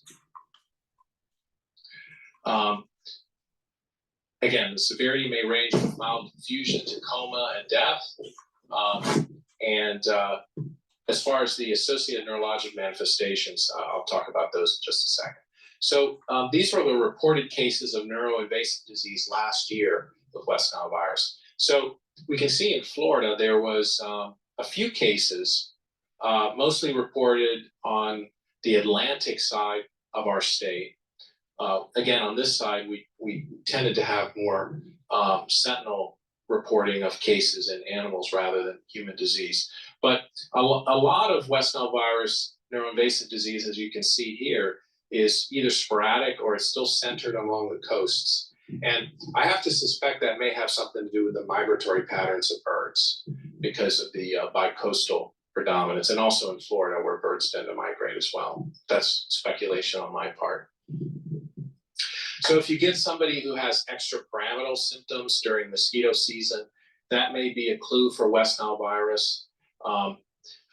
Those extrapyramidal symptoms may include a coarse tremor, Parkinsonian features, myoclonus, and also you want to suspect it in anybody who has asymmetric acute flaccid paralysis, which should definitely be a warning sign and sometimes can be misdiagnosed with something else. And they may have cranial nerve palsies, seizures. Optic neuritis is also associated with the condition. Now, unfortunately, a lot of patients with this neuroinvasive disease get these very debilitating chronic sequelae. And there was a study that showed that about 54% have symptoms that are longer than a month, and the majority missed work for a median of up to 16 days. It's going to be very debilitating, particularly for the elderly patients. And patients may have prolonged fatigue, they may have memory impairment, balance problems, headache, weakness, and so forth as a result of their infection. So it's really more the debilitating features of West Nile virus that can have a prolonged impact for those who get the neuroinvasive disease. So when they talk about the other this is why I keep on saying it's all about you need to boost up your immune system and you need to protect those neurons. The weaker it is, the more of a problem. All right, the weaker your system is, endocrine, neurological, or immunological, the more of a problem you have. All right, so that's why you need to kind of listen to me and boost up your immune system, bring down those free radicals, bring down that inflammation, neutralize pathogens. All right, but you also have this other issue with the spraying, with the pesticide spraying, either at the household level or at the community level, at the municipality level. And you're going to be breathing in and potentially even touching these chemicals. And these are going to cause damage to your DNA. They're going to cause damage. They're going to disrupt your endocrine system, and they're going to lower your immune system. So it's important to mitigate that spraying effect. All right. And what did I say? To help boost up your immune system, the moment you have an irritation in your throat, you need to neutralize stuff with the structural nanosilver, lozenges, and drops. But also irritations like chemicals. So please go to my store, studio-reykjavik.com, get a couple bags of the blueberry drops. It's in 100 count, or a couple bags of the cherry drops, 100 count, a couple bags of the honey and lemon, whatever your flavor preference is. But the key is to get a couple bags of this for your household the moment you have that irritation, because you don't know when they're going to spray in your community for reducing the population of the mosquitoes. And during the cold season, you don't know when you're going to contract something or not. So if you're going to, if you end up contracting something or breathing in something that's causing an irritation in your throat, you need to take this right away. And so what you need to do is just go to the store, the-studio-reykjavik.com, and get a couple bags of this for your household and be prepared. The whole idea is to be prepared. Or you can get it in the lozenges form, which is slightly bigger. And the elderberry zinc is in a 1 count, and the manuka honey is in a 21 count. Right? The moment you have that irritation during the cold season or when they're spraying, take those lozenges, neutralize it. C60, very strong antioxidant. All right, I have it in avocado. I have it in extra virgin olive oil, and I also have it in MCT coconut oil. C60 is a very strong antioxidant. It's a molecule that has 60 carbon. It sucks up those free radicals. You take a teaspoon of it a day, every day, and what will happen is you're going to bring down those free radicals, and you're going to slow down the aging process, and the cell's health will improve, and the mitochondria will improve. The health of the mitochondria will improve, and your ATP will go up. That means you're going to have more energy. So that's really important as part of the pillar. Now, it's probably really important, especially when we're going through the mpox season and the cold season, and who knows what's going on with West Nile and EEE, to get the structural nanosilver gel. All right, you put this on your skin, it creates a barrier. It neutralizes pathogens. You can put it around your mouth, around your nose, around your ears, around your eyes, lightly coat your nostrils, and it will create that barrier, but also neutralize pathogens. In addition, by putting this barrier on your skin, you're reducing the chances of these chemicals from harming you. And putting lightly coat your nostrils, you're reducing the chances of it getting into the epithelial lining and getting into your system. That's a way to try to mitigate. It's not a perfect solution, but it's at least something. All right. So please go to the store and get a couple tubes of this because you're going to need it during cold season and during the spring season because of this crazy stuff with the mosquitoes. When you get a bug bite, apply the Even Better bar on the bug bite, and it will mitigate the itching. All right. So you don't scratch and create a larger wound and cause more inflammation and cause potentially a worse situation. So just apply it to the mosquito bite and let it and stop scratching it. All right. That way you're trying to mitigate the issue. This is a multi-purpose bar. It's made from essential oils from the Himalayas. It's all natural, and it's a dual purpose. You can apply it on muscles, muscle ache. Muscle ache is going to be a part of the symptoms. So you apply it on the muscle to alleviate the muscle ache. And it's also a skincare. You can put it on your skin every day, and you'll notice that your skin gets smoother, softer, and there's a little bit of a glow. So it's also a skincare product. But in terms of mosquito bites, if you get a mosquito bite, use the Even Better bar on the mosquito bite, and it'll reduce or eliminate the actual itch in about 30 seconds. All right, so it works pretty fast. Olive leaf extract, really important to boost up your immune system. How does it boost up your immune system? By bringing down those pro-inflammatory cytokines. If you're chronically inflamed, your immune system is down, and you're not going to be able to fight cancers. You're not going to be able to fight bug bites. You're not going to be able to fight as well in the cold season. So it's really important to go to my store, the-studio-reykjavik.com, and get the olive leaf extract. This also is a dual purpose product. It helps with your cardiovascular system by bringing down the LDL levels and bringing up your HDL levels. So it's a dual purpose, helps boost up your immune system and helps to improve your cardiovascular system.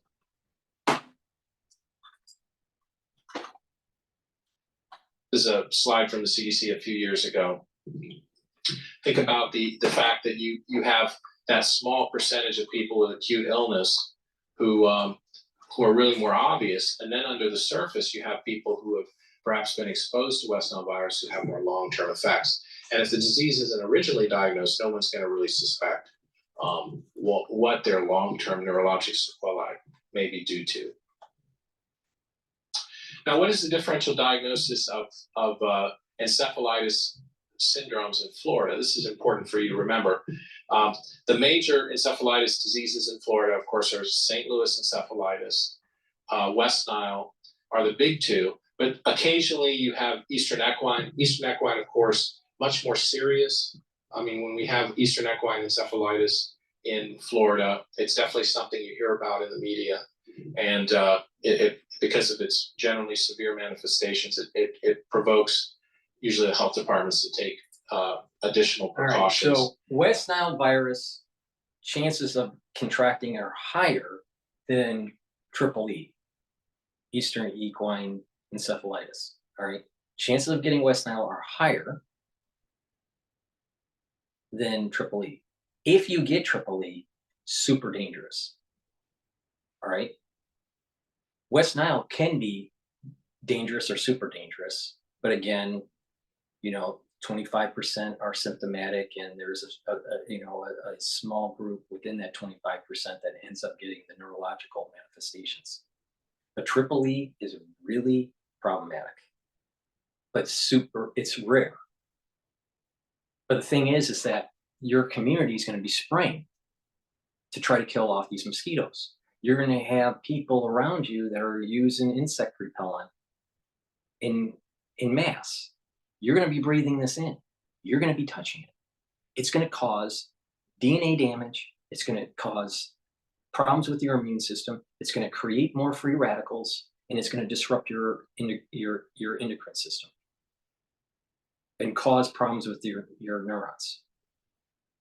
Just the chemicals that they're going to be spraying. You need to protect yourself from that. Not just protect yourself from the virus, EE or West Nile, but you need to protect yourself from the actual preventative measures that your community is perpetrating on you. And that is why you have to detoxify your body with zeolite. Zeolite will get rid of heavy metals, toxins, and chemicals out of your body. It is a negatively charged molecule that will attach to positively charged molecules and those toxins, and you can get those toxins out of your body in 6 to 8 hours through urination. And so you take this during that period of time that you're spraying. Best way to do it is take the, do it. You should be using zeolite. You can use the zeolite that I have on the store every day if you're not on medication, or you can use it 2 or 3 times a year as some sort of detox protocol that you do. All right, the zeolite that I have you can take every day, but if you're on medication, you need to talk to your doctor, because the zeolite may inhibit your medication, because the zeolite may bind to your medication and your medication may not work.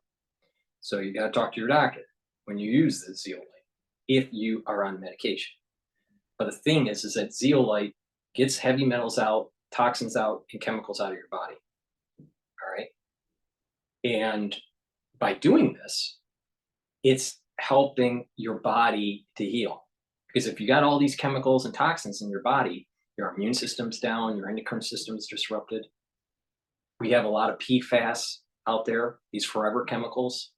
A way to get rid of the forever chemicals, and I'm going to be doing a video about this in detail, but there is ways to get rid of the forever chemicals out of your body.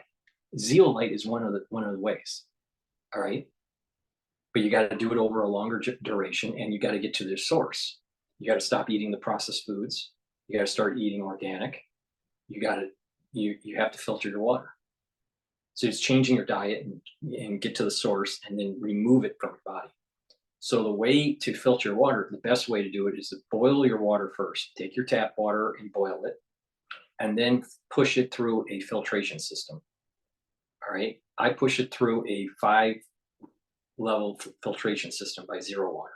So you boil the water, let it cool, and then what happens is that there are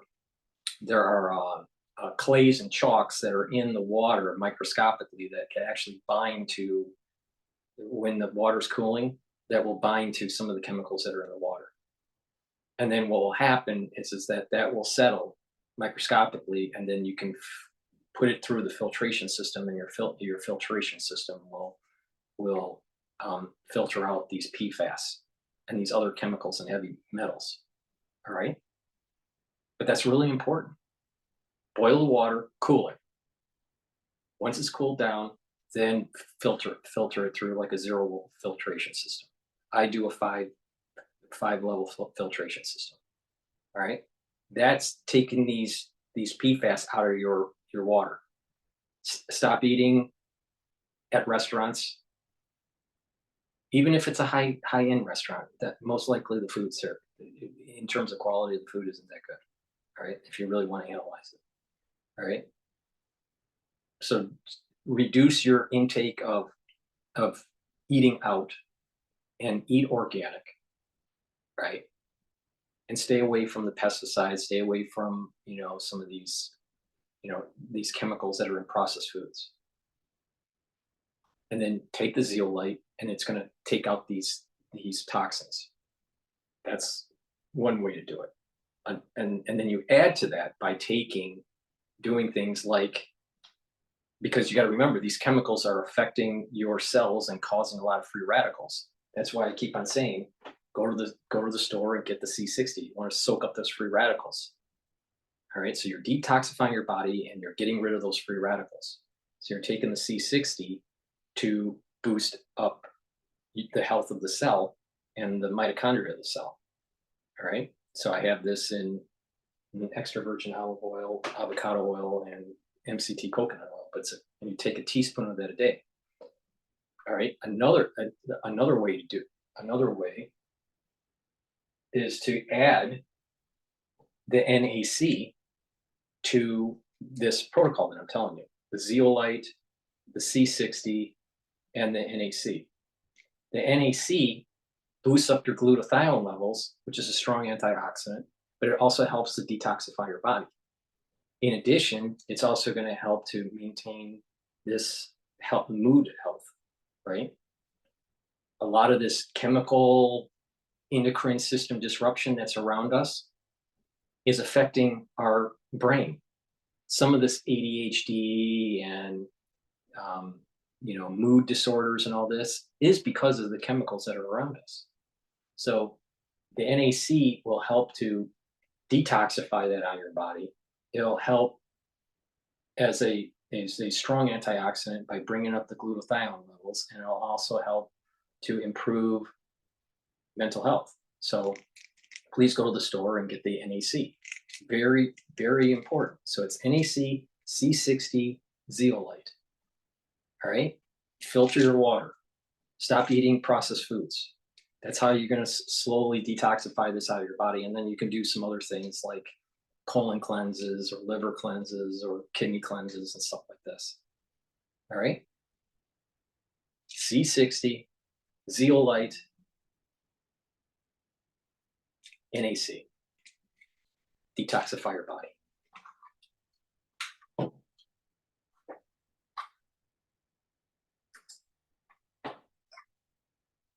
Advisories for Floridians. Venezuelan encephalitis, less common but can occur in Florida. So think about those different encephalitis conditions in Florida during the appropriate times of the year. So you definitely want to have a clinical suspicion for West Nile virus in anybody with unexplained neurologic symptoms, fever, encephalitis, meningitis, or flaccid paralysis during mosquito season, which is generally speaking, encephalitis season is the late summer, the late summer. We're talking like September for the most part. You don't see a lot of encephalitis cases in May, June, or July. Generally tends to be the end of the summer. You want to be aware, however, that in tropical places like Florida, theoretically, this is going to lead right into the cold season. So you have a weakened immune system from the chemicals that they're spraying, and then all of a sudden there's going to be potentially more people that get in influenzas and the mpoxes and the other respiratory viruses like SARS-CoV-2 or RSV or whatever, right? Or it's putting us into a zone at the societal level that the whole immune system is down. So you need to detoxify your body from the chemicals that they're spraying to kill off these insects.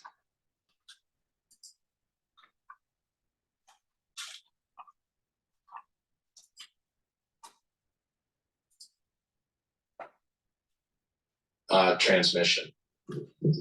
Now, this is a subject of confusion. How do you diagnose West Nile virus?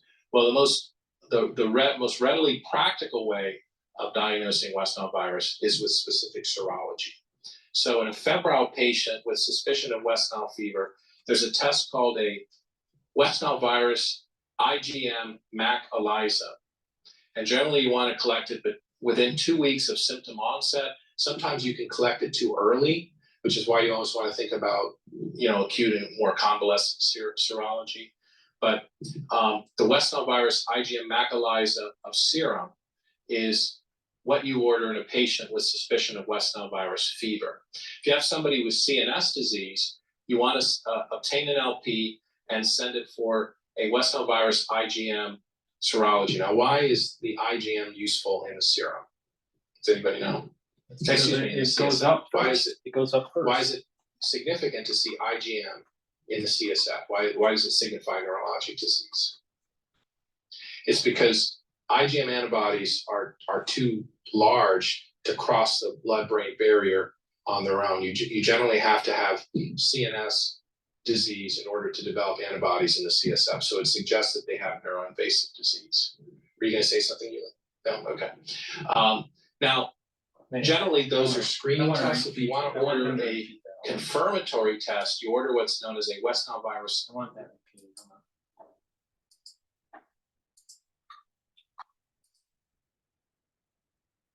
Is the IgM useful in the serum? Does anybody know? Excuse me, in the CSF. Why is it? CSF. Why is it significant to see IgM All right. in the See, CSF. all right, Why the IgM in the CSF. That's just the spinal fluid, cerebral spinal fluid. It's in the cerebral spinal fluid. to signify neurologic disease? It's because IgM antibodies are too large to cross the blood-brain barrier on their own. You generally have to have CNS disease in order to develop antibodies in the CSF. So it suggests that they have neuroinvasive disease. Were you going to say something, Ewan? No? Okay. Now, generally, those are screening tests. If you want to order a confirmatory test, you order what's known as a West Nile virus neutralizing antibody titer, or NAT. And generally, you want to order an acute and convalescent serology specimen. So if you see a fourfold rise in the titer of the West Nile virus NAT test, it confirms acute infection. You just have that change in the serology over time, in the titer rather. There is a West Nile virus PCR that's available, but it's of limited utility because the viremia that occurs with West Nile virus tends to be transient and low level. So this is a disease really diagnosed acutely by serology. Patients can have prolonged IgM antibodies in the serum. So just because you're West Nile virus IgM positive, it doesn't necessarily mean that you have acute infection, right? To have acute infection, you need to have acute and convalescent serology with the NAT test, and you need to show a rise in the titer. And that's why you do that confirmatory test. Now, the other thing is if you've been exposed to yellow fever or Japanese encephalitis virus vaccines, you can have a false positive ELISA. And the ELISA also cross-reacts with other flaviviruses. So if you've had St. Louis encephalitis virus or dengue, you may also develop this positive ELISA for West Nile virus. So that's important to keep in mind. Also, you want to make sure you take that history and see if maybe somebody has been traveling in the Caribbean, as they're prone to do from here, and whether they have risk factors for dengue or one of the other flaviviruses that cause encephalitis. So generally, when you do an LP in a patient you suspect of West Nile virus, you see CSF pleocytosis, usually with a neutrophilic predominance. You may see elevated protein and glucose. In studies, the mean CSF nucleated cell count is around 200 roughly. And you may see plasmacytoid lymphocytes as well as a presenting feature. Now, how about treatment? Unfortunately, this reminds me of that Simpsons episode where Homer Simpson, his doctor tells him, "You're in luck. We can tell you what we have. We can tell you what you have. We just can't do anything about it." That's the thing. We can diagnose this, but in terms of treatment options, they tend to be more supportive. So, unfortunately, there have been some different therapy investigations, but only really one controlled study done to date with results that weren't that ideal. They've looked at such treatments as alpha-2b interferon and ribavirin. The alpha-2b interferon treatment was based on in vitro and animal model data and 2 anecdotal cases. The ribavirin had in vitro activity, but was not found to have efficacy in an animal model and in human subjects. And they actually looked at IVIG, and that showed no benefit in a single randomized placebo-controlled trial. So generally, these patients get supportive care. If they have encephalitis symptoms or seizures, their treatment is supportive. If they have fever, again, their treatment is supportive as well. So that leads us to prevention. And of course, an ounce of prevention is worth a pound of cure, right? Did I say that correctly? I didn't, my apologies. So you want to make sure that you advocate personal protection measures and awareness among patients at those times of the year. Yeah.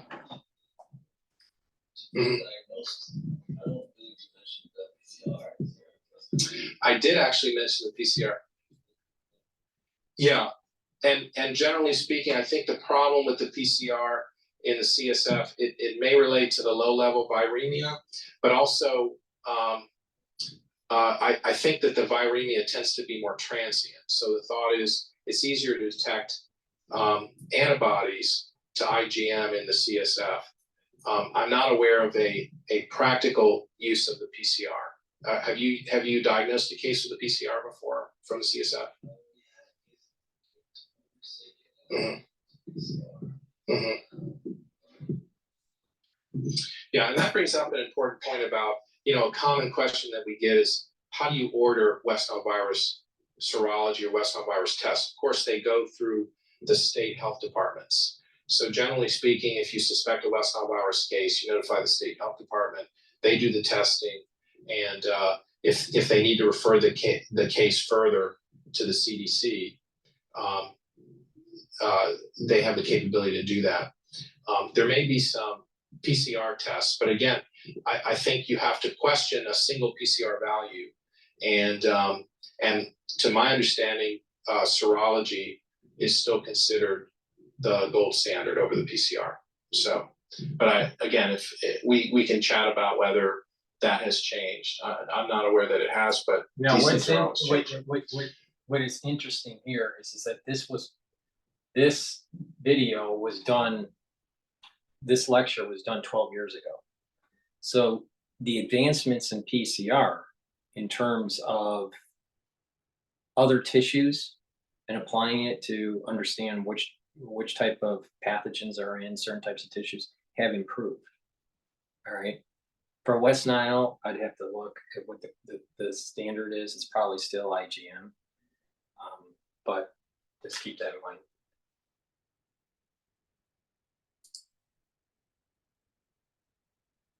But that's for encephalitis. I mean, you're going to have enough viremia in other tissues outside of the CSF to be able to diagnose. So just getting here to prevention, again, letting your patients know about protection measures. How many times do we really talk to patients about mosquito repellents and personal protection with regard to mosquitoes in the summertime? There are blood donor screening programs, and there have actually been some animal vaccines, including 4 equine West Nile virus vaccines now licensed, and a live attenuated virus chimeric vaccine was shown to be effective in monkeys. But human vaccines are unlikely to be available for several years. And so we're still prevention is going to be the most important thing, but unfortunately that prevention won't include vaccines. So my summary here, remember that we've had a now 13-year history of West Nile virus infection. It's really become more of a low-level type of disease, which can occur in tropical climates at any time of the year, but really more is of highest prevalence during encephalitis season, which is in the late summer. And you can have a wide variety of clinical manifestations. Again, most people have asymptomatic disease, followed by a febrile illness, followed by neuroinvasive disease. It's usually self-limited if it's West Nile fever, but you can have significant prolonged symptoms. West Nile neuroinvasive disease tends to occur among the elderly and immunocompromised, can have severe manifestations and prolonged sequelae. The gold standard of diagnosis is by serum and CSF serology. And again, treatment is largely supportive. And maybe if I give this talk again in 5 years, we'll have a West Nile virus vaccine that's available. And I suspect it won't really be offered to everyone, but really people who are at higher risk. Kind of like similar to what many of you may remember, there was a Lyme disease vaccine offered a few years back, which ultimately was withdrawn. But the idea was, if you're at risk for exposure, maybe you want to consider this, particularly if you're one of the groups of patients who are likely to have more severe disease. And with that, I will take any questions. All right. I think that was a good overview of West Nile. I probably need to do a video that goes into the details of the genomics of it. Please go to my store, the-studio-reykjavik.com, and get the NAD+. This helps with energy. It helps to heal the DNA that's been damaged from stress. It also is it also helps to improve brain function and neural health. Nattokinase, really important to take to make sure you don't get blood clots. I'm concerned that if people are getting these mosquito bites, that potentially it creates an inflammatory cascade that may cause these microclots. So I would say that please go to the store and get the nattokinase. You should be taking nattokinase every day to just as a cardiovascular health supplement, because with nattokinase, you're reducing clot formation, but you're also at higher doses. You can bring down your LDL levels and increase your HDL levels and improve your cholesterol level. People that take nattokinase in higher doses mitigate the need for statins. So please go to my store, the-studio-reykjavik.com, especially if you take it with red yeast rice. So please go to the store, get the nattokinase, really important. Ubiquinol. It's the active form of CoQ10. Should be taking this every day. In addition, this is an antioxidant. It will help with energy levels and help to improve your neural health. So that's going to be important, especially with the crazy stuff that's going on with the spraying, right? Because this stuff that's going to be spraying is going to be affecting your endocrine system. It's going to create free radicals, and it's going to affect your immune system and your neurons. So you want to improve your neural health, and you also want to take stuff that will mitigate the stress on the cell. So ubiquinol is really important for that. So ubiquinol is the active ingredient for CoQ10. So please go to the store and get the ubiquinol. Again, it is an antioxidant. It helps with neural health, and it will help with energy levels.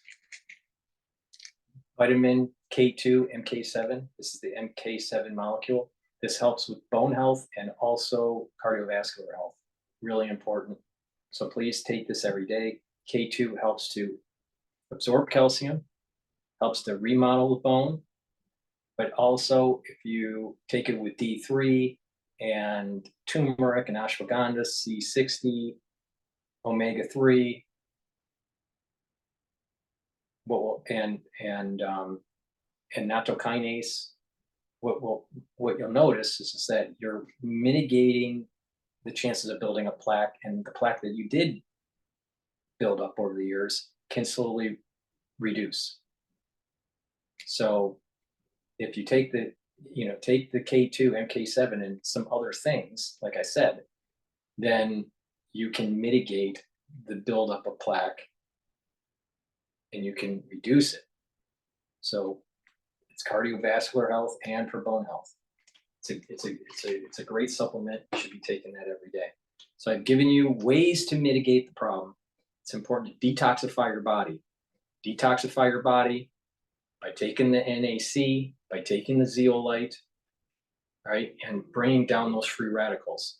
You want to bring down those free radicals with the C60, and you want to bring down those free radicals with ubiquinol, and the NAC also helps with bringing down free radicals because it brings up the glutathione. Thank you for listening. I wasn't able to cover some of the other stuff that I wanted to cover. I'll do that in another video. Thank you for listening. Please share the links. Please ask your social media to follow me. And have a nice day.